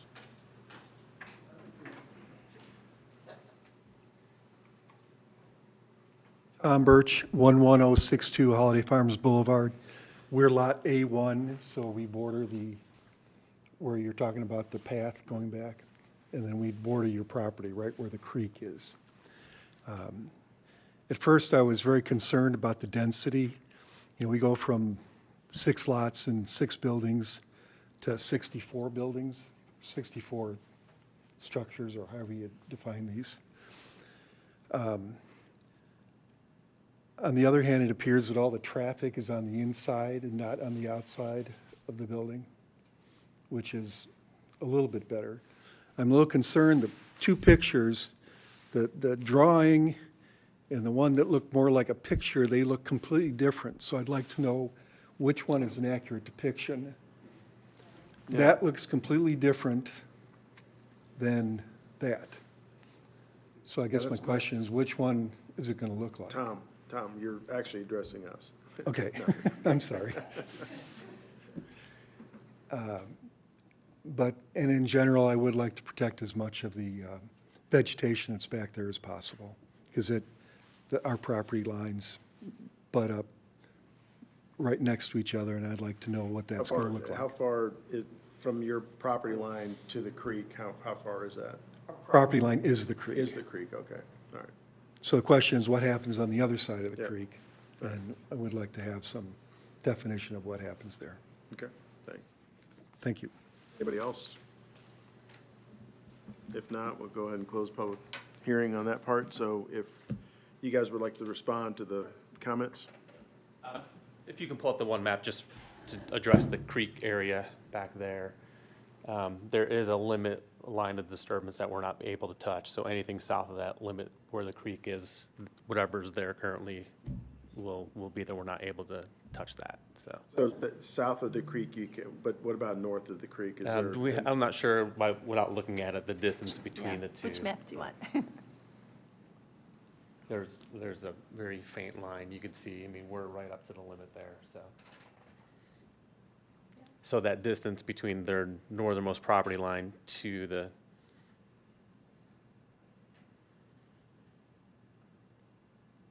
to where the homes are. That's basically where we're not going to be touching, so. Yeah, we're, It was, okay, all right, go, all right, Jody, go to this one. It's, I don't know if it's after this one or, it's before this one, I think. No, keep going down. Yeah, that, no, yeah, that one. So is that, you're talking about the line, the dotted line that cuts around there? So between that area and your back lot line, that's gonna remain untouched? Correct. Okay. All right. Page 9, C400. If you scroll, I think exhibit. I mean, I've seen the headstones. I drove by there so many times. Put 400 in the presentation slides. Can you- What? And then, and that's one of the things, on the renderings of the houses, or the you know, townhomes, that's what, you're asking for solid representations of those for They're before. supposed to be four-sided architecture. Right. We only got the front Right. elevation, but the Planning Commission doesn't actually approve the architecture. Right. It's the Architectural Review Board. Oh, that's right, you're So that's asking, the yeah. condition, that we want that approval in hand before we start issuing building permits.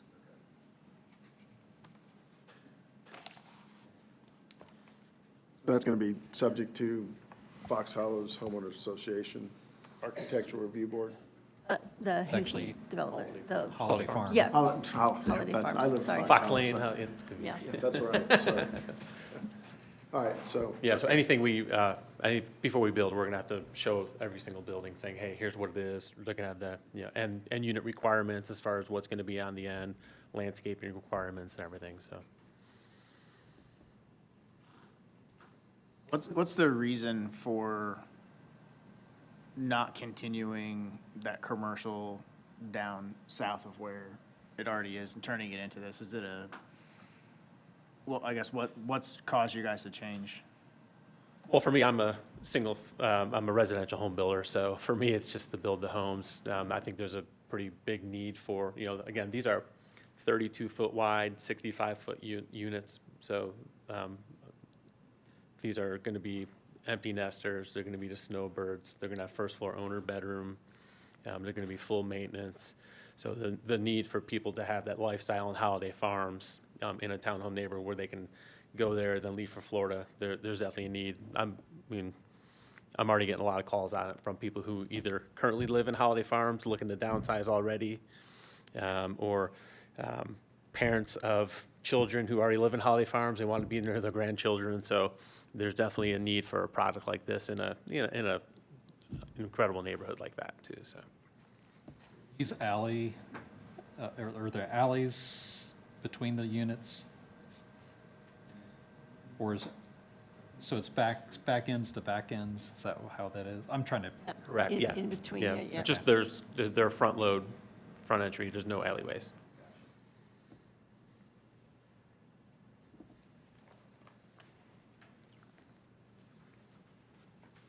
Yeah, well, one thing for me is, part of the reason for my question earlier, as far as, is this kind of an island or is it really meant to be integrated? I feel like anytime a pedestrian has to go to a major thoroughfare to get on a trail, to get into the neighborhood that they're supposed to be a part of, there's a miss there. So at that intersection of Ashford and Kensington, that corner, to me, there should be a pedestrian path that comes off of that and loops behind those buildings and goes as directly as possible towards that trail that partially exists there. That would feel a lot more authentic, that you really want those people to go into the rest of the neighborhood. Using the side path off of 421, to me, for some of these people, that would just be inconvenient. And people walking, biking, they're gonna probably use that direction anyways. There'll be an unofficial path behind those buildings to get to that trail. So I think you just build that, and get that connection in there. I wish there was more connectivity, honestly. Do we know what's going to happen between your development and the main entrance? There's a lot there. Is that just common space, open space? Can I address your question Yeah. about the trail first? So we did have in-depth discussions with Zionsville too, because we did at first show it perpetuating through the site. We thought that would kind of be more inclusive, but discussions with planning and also engineering, they specifically wanted it along Michigan Road, so that was intentional. I think both is what I'm saying. Okay, Because there's some of these units that are more off of 421, and they're going to hop on that trail along that thoroughfare. But there's people on the back side of this development, the west side, that it would be more fitting for them to be able to get on that trail walking down Kensington Drive. I mean, little efforts like that make a big difference for pedestrian connectivity. They really do. all right, and then what was your next question? Common area? Personally, I have no objection to having, you know, combining the lots and doing a different development. My question is for staff is, do they have a max cap for holiday farms like they do for some of the other PUDs? And are they even close to the maximum cap when adding these 64? They have a max density for each section. So the townhome developments can't go over 12 dwelling units per acre for each development, so, We're currently at 6.77. yeah. So Buffering is there between the development and the 421 corridor? Is there much buffer there? I just can't, the drawings here don't give me a good sense of measurement. There's a berm with some evergreens. Look at the landscaping plan. Do you mean like landscaping buffer? Yeah. Yeah, so that drawing on the screen kind of shows you what the intent is for screening purposes. I'm pretty sure Fox Lane also wants that buffered well, so it'll be really intentional with landscaping and providing a nice aesthetic along that corridor. So looking at this landscaping plan down in the southwest corner, you're going to be adding trees inside that line where you can't touch, right? I mean, that looks like there's been new plantings of trees, and then whatever existing, behind that is going to be untouched. So, Yeah, and that's an easement, an existing drainage easement for that creek, so we are not able to touch it. okay.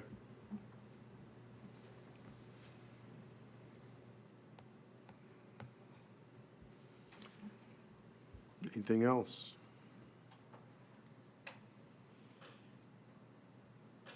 If not, is there a motion on this matter? So there's two motions, correct? So Yeah, one is two the matters, yeah. combination of the lots. I have no issues with that at all. The development plan, I think there's a few amendments, but I think it sets an interesting kind of precedence really along this stretch where it's located along 421, putting townhomes along there. I mean, We got them across the street coming in though, too. Yeah. Literally right across the street. Yeah. it's one of those things that when they did the PUD, they're permitted. I think everybody sees, concept plans and they just take it for granted that's what it's going to be, and then things change. So, I mean, was this originally approved when? What was the first year Holiday Farms was approved? Was it 17 or 18? This section was approved in 2021 for the primary plat for the club. It was pre-pandemic. Oh, the PUD itself, yeah, that's in my think it staff was- report. I think it was 17 or 18 was the original when it was first set up. It's fine. I mean, I'm just saying it's 7 years ago, probably. 2018. So it's 7 years that things change. So it's, when you see this stuff happen, you go, why did we permit that? But you don't, lesson learned for next time it comes up. So. But just keep in mind, neither of these approvals are about land use. Yeah. Just a friendly reminder. I mean, I agree, there's a need for this type of house, especially how you have it set up for, maintenance and all of that, for sure, so. All right, so we've got a couple motions on this. I move that docket 2025-67 PPA approval preliminary plat amendment for creation of 64 townhome lots on 9.44 acres in the Holiday Farms PUD be approved based on the findings in the staff report, staff recommendation, and findings of fact as presented. Second. I'll second it. Any further discussion, comments? Mike, would you please take roll? And this is regarding the primary plat amendment. Yep. Nick Plummer. Aye. Brad Johnson. Aye. Andrew Cossack. Aye. David Franz. Aye. Jim Hurst. Aye. Josh Fedor. Aye. Kendrick Davis. Aye. All right, that motion is approved 7-0. Is there one on the development plan I would, with some wording? yeah, thanks.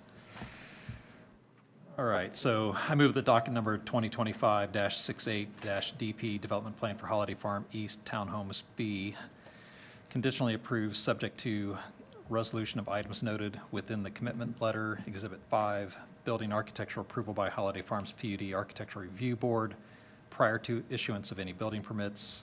3, town approval of plans detailing the connection between the multi-use path along 421 and the trail from Holiday Farms Boulevard.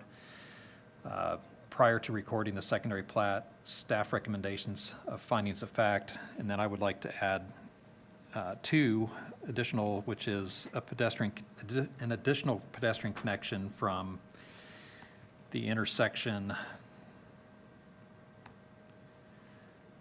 of Kensington Drive and Ashford Lane to give a more direct path for the units on the west side, and that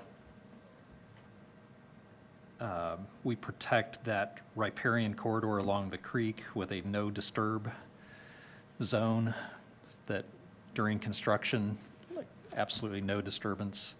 And I think that I don't know if there's an estimate of how much riparian corridor is there. Is it 30 feet, 40 feet? How much is it to the lot edges, would you roughly guess? I want to give you some wiggle room. Where they've got the line drawn? Yeah, so from the creek, center line of the creek to the nearest property line of the new plat. I mean, it says 121 feet to the corner of the building, so at least 100 feet. So let's say 50 feet of riparian corridor, so half that distance be a no disturb zone on the plat, so that, because any change in elevation or disturbance will kill those trees. So we just want to make sure that that buffer stays there. And I think that's your intent. That sounds like it is already. So that would be the motion. Thank you. Is there a second? I'll second. Any further discussion, comment? Mike, would you please take roll? Brad Johnson. Aye. Andrew Cossack. Aye. David Franz. Aye. Jim Hurst. Aye. Josh Fedor. Aye. Kendrick Davis. Aye. Nick Plummer. Aye. All right, that motion is also approved. Thank you. Thank you. Appreciate it. All right, other matters to be considered. We've already done the draft comprehensive plan, and then the draft rules and procedures. Mike? I see, there's a link Yep. on the agenda for the revised rules and procedures. And what I've drafted is rules that would govern how we manage consent items. This has been a topic that we've talked over for the last several months. So I've codified it, so to speak, in the rules procedure. If you would look at, or on the page 5 under meetings, the rule, or the page 6, the order of business would be the same as we have now, except that following agenda modifications and requests for continuance would be the consent agenda. So the idea is that you would first review the consent agenda, and if you're in favor of all the consent items, and we would have sent you the statement prior to the meeting explaining, why we believe this item should be on consent, and would draft findings for you, and you would then vote on whether to approve the consent agenda, and then we would move on to the regular agenda. If you go to page, let's see, page 13 of the rules, within the rules, we indicate what types of projects would qualify to be on consent.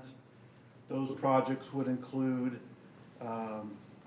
proposals that conform to an adopted PUD, so where we're seeing a project that already essentially has been approved by you. The concept plan has already been approved, and the current project is consistent with what you've already approved on as the PUD concept plan, and that would be that's the type of project that would be on consent.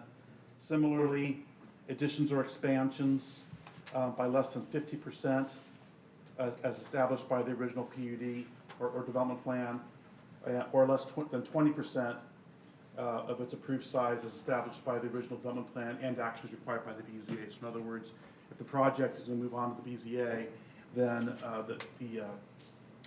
an expansion of less than 20% can be granted by the Plan Commission. Also projects involving an institutional master plan by not more than 20%. Those types of projects could be approved by you on consent, and staff would present that statement to you for your consideration. By a majority vote of the Plan Commission, you could move an item off consent. For example, there may be someone in the audience who came and wants to speak on the matter. That may be enough reason for you to want to vote on taking an item off consent, or if one of you had a concern about a particular item, you could vote to remove it from the consent item onto the regular agenda. So if that occurred where we would vote to move it off the consent agenda and make it an item, town would represent town would be essentially stating the plaintiff's report. Obviously, if we saw the consent, there's no way for us to communicate as a thing that we want to hear this. So it's, just can't do it. So I think if we go this route, if there's any indication that this may be something that would get pushed to an item, would you communicate prior? Are you going to tell the petitioner prior that if this goes this way, we'll represent your case? How will you communicate that to the plaintiff or the petitioner? Yeah, we would always let the petitioner know that this may be on the consent agenda, but there's every chance that it won't. So you should be present and able to speak to the petition in case you guys have questions about it and want to remove it from the consent agenda, or public has questions about it. Depending upon the situation, I'm going to guess some of the petitioners are not going to show, but proceed at your own risk. Otherwise, the public notice is the same. Everything else is the Yeah, same no, I regarding understand. these Yeah, projects. Granted, they only have to come to the first 10 minutes of the meeting to Yeah. know if they've gotten through or Well, not, they so. could zoom in Yeah, too. yeah. So I think it'd probably be a good practice to let them know that you should probably join via the Zoom meeting link, and it'll be done in 10 minutes, so. Absolutely, in case the item's pulled off consent. Is there maybe this was already answered, I apologize. If we have some questions, we can do that without pulling it off the consent agenda, just to add some clarity. Yeah, okay. Sounds good. At our last meeting, we were introduced to the concept that the state has put new constraints on us by when we have to hear a case. So if it's on the consent agenda and we pull it off the consent agenda and the petitioner isn't here and we're at that date, they're not here to give us permission to do a continuance. I would think that a lot of these things that would be in the consent agenda are something that's going to be, it probably wouldn't be running into the 90 days, would be my guess. Right, it just applies, you can see the case that applies to development plan review amendments. So Very that's probably narrow. not on the consent. Right, very narrow. Okay, thank you for that Issue. reminder. Not rezonings. Right, Okay. just very, very narrow issues, yeah. And I guess the thing I would say is if you can't reply all, obviously, to the meeting, to the, when the agenda goes out, but if you think you're going to have significant questions, reply back to Jody or Mike individually and say, hey, I might have some questions relative to this, to give them a heads up. I was just actually going to say that. I was like, you guys are always free to reach out to staff individually and say, hey, I've got a question on this petition, on any of them, whether or not it's going to end up on a consent agenda or not. There were questions on projects tonight. So if you need some extra information, or you don't understand something that staff has said in the staff report, please feel free to reach out ahead of time, and we can get that information, get your questions answered before the meeting. All right, so what's the process for this? It's on your agenda. You can approve these changes tonight if you wish, or you could consider it at a future meeting. And I might just say that one of the concerns that I had when I reviewed this is you are required to make findings of fact for each development plan amendment. And so the rule is written to say that if you do approve the consent agenda and there are items on the consent agenda, you will be approving those findings of fact staff has presented. That will be your action. And so when you review them, aside from just looking at kind of what's going on, please pay attention to those findings. Make sure they're also consistent with your understanding of the matter, because those will become your findings of fact, and your actual action won't just be an approval, it'll also be approval of the actual findings of fact. And I appreciate the fact that this is a trend in administration and plan commissions, that it will move cases which would appear to be easily approved through your process faster. That helps both your meetings, but also helps developers. And now, if you get a development plan approval that looks safe enough, but there are 17 emails, letters of interest, then that should be a signal to you that you might want to take it off, right? That kind of thing. But it gets to be that these are starting to be treated a little bit like final plat approvals, which can be administrative. The statute doesn't require, the statute will allow you to kind of have whatever development plan process you want. It will also allow you to choose which districts you even require these of. So this is consistent with the trend to streamline this process a little bit, and I respect that. I just want to make sure when you look at them, please do read the findings of fact. So that, because you're going to, by approving them, you'll be approving those as well. Does anyone need to think about this amendment? Is this something No, we want to go ahead and I think we need to get it in place and start using it and see how it works. So we just make a motion to adopt? Yes. I move to, wait a minute, let me get my paperwork. I move to adopt changes, adding language regarding consent agenda, Article 4, public hearing, reformat it. For a second? Second.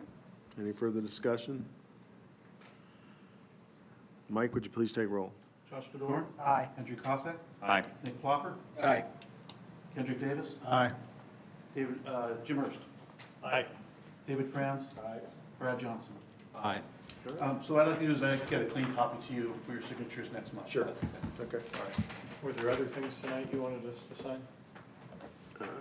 There might be some. I have one item before you adjourn, and thanks, Dan, for the segue on findings of fact. We do have 2 findings of fact that you need to sign tonight for the primary plan amendment and the development plan that you guys just approved. However, as you know, we do pre-prepare findings of fact and did not have room to include the extra conditions for the DP. So with your permission, we'll bring those findings back next month to sign so that we can get your language and add that to the findings of fact sheet for the DP. Thanks. It doesn't slow up the developer any, does it? I mean, No. they've got their authorization essentially, but. Yep. Yep. I've got a question. Does the town of Zionsville use DocuSign or Adobe Sign or anything like that yet? That makes things a lot easier, I'm telling you. Yeah. But, so, Throw that. I'm just saying, but I sign a lot of things by hand, and I do a lot of things by DocuSign too. Me too, more. Are there, I mean, is that something that's done It's acceptable. by, It's by legally other, binding. yeah? I mean, do other jurisdictions do this, or municipalities? Is it just early stages? Yeah, I am sure that some do, but the problem on findings of fact is that since you adopted findings that were different than those presented to you, then when Jody presents them to you next month, you have to vote to approve those findings. Even though you've approved the motion, you have to, there's some case out there I don't agree with, but you have to come in and approve that, so, but, there's no rule that says you cannot do it by DocuSign. If you were to think about that, which I think is good, I just think that you should also include that in your rules of procedure, where you would say that a member may sign electronically if they're unable to come back in or stay for the full meeting, that they can do that. I would put it in your rules of procedure. I think it's a good idea, frankly. Making it an option to do it, not an obligation, not a, this is how Yeah, we. just a may, Yeah. just a may. Is that something that we can address in the next meeting potentially, or? It's just adopting electronic signature is acceptable form. Yes, for your findings, and yes. So that's be the rules? Pardon me? Does that have to be in the rules? Yeah, it doesn't have to be in the rules, but I would suggest you do it, Okay. because you're talking about how you're gonna do business. I just think it should be in your rules. That way, no one could question it if they didn't like your vote. I think that would be a prudent thing to add to next month if at all possible. Okay. How many more years are you? Does the town currently utilize that in any other? Electronic signatures? Yeah. Yeah. Okay, so we already have a platform in place, so we're not adding anything necessarily to the budget per se, or as far as, because I don't know if it's per user or. I don't know how it works, but. So I know some platforms are per user, then there's a cap, so I would assume that we would have room for. Okay. All right, anything else? If not, is there a motion to adjourn? So moved. Second? Second. All in favor? Aye. Aye.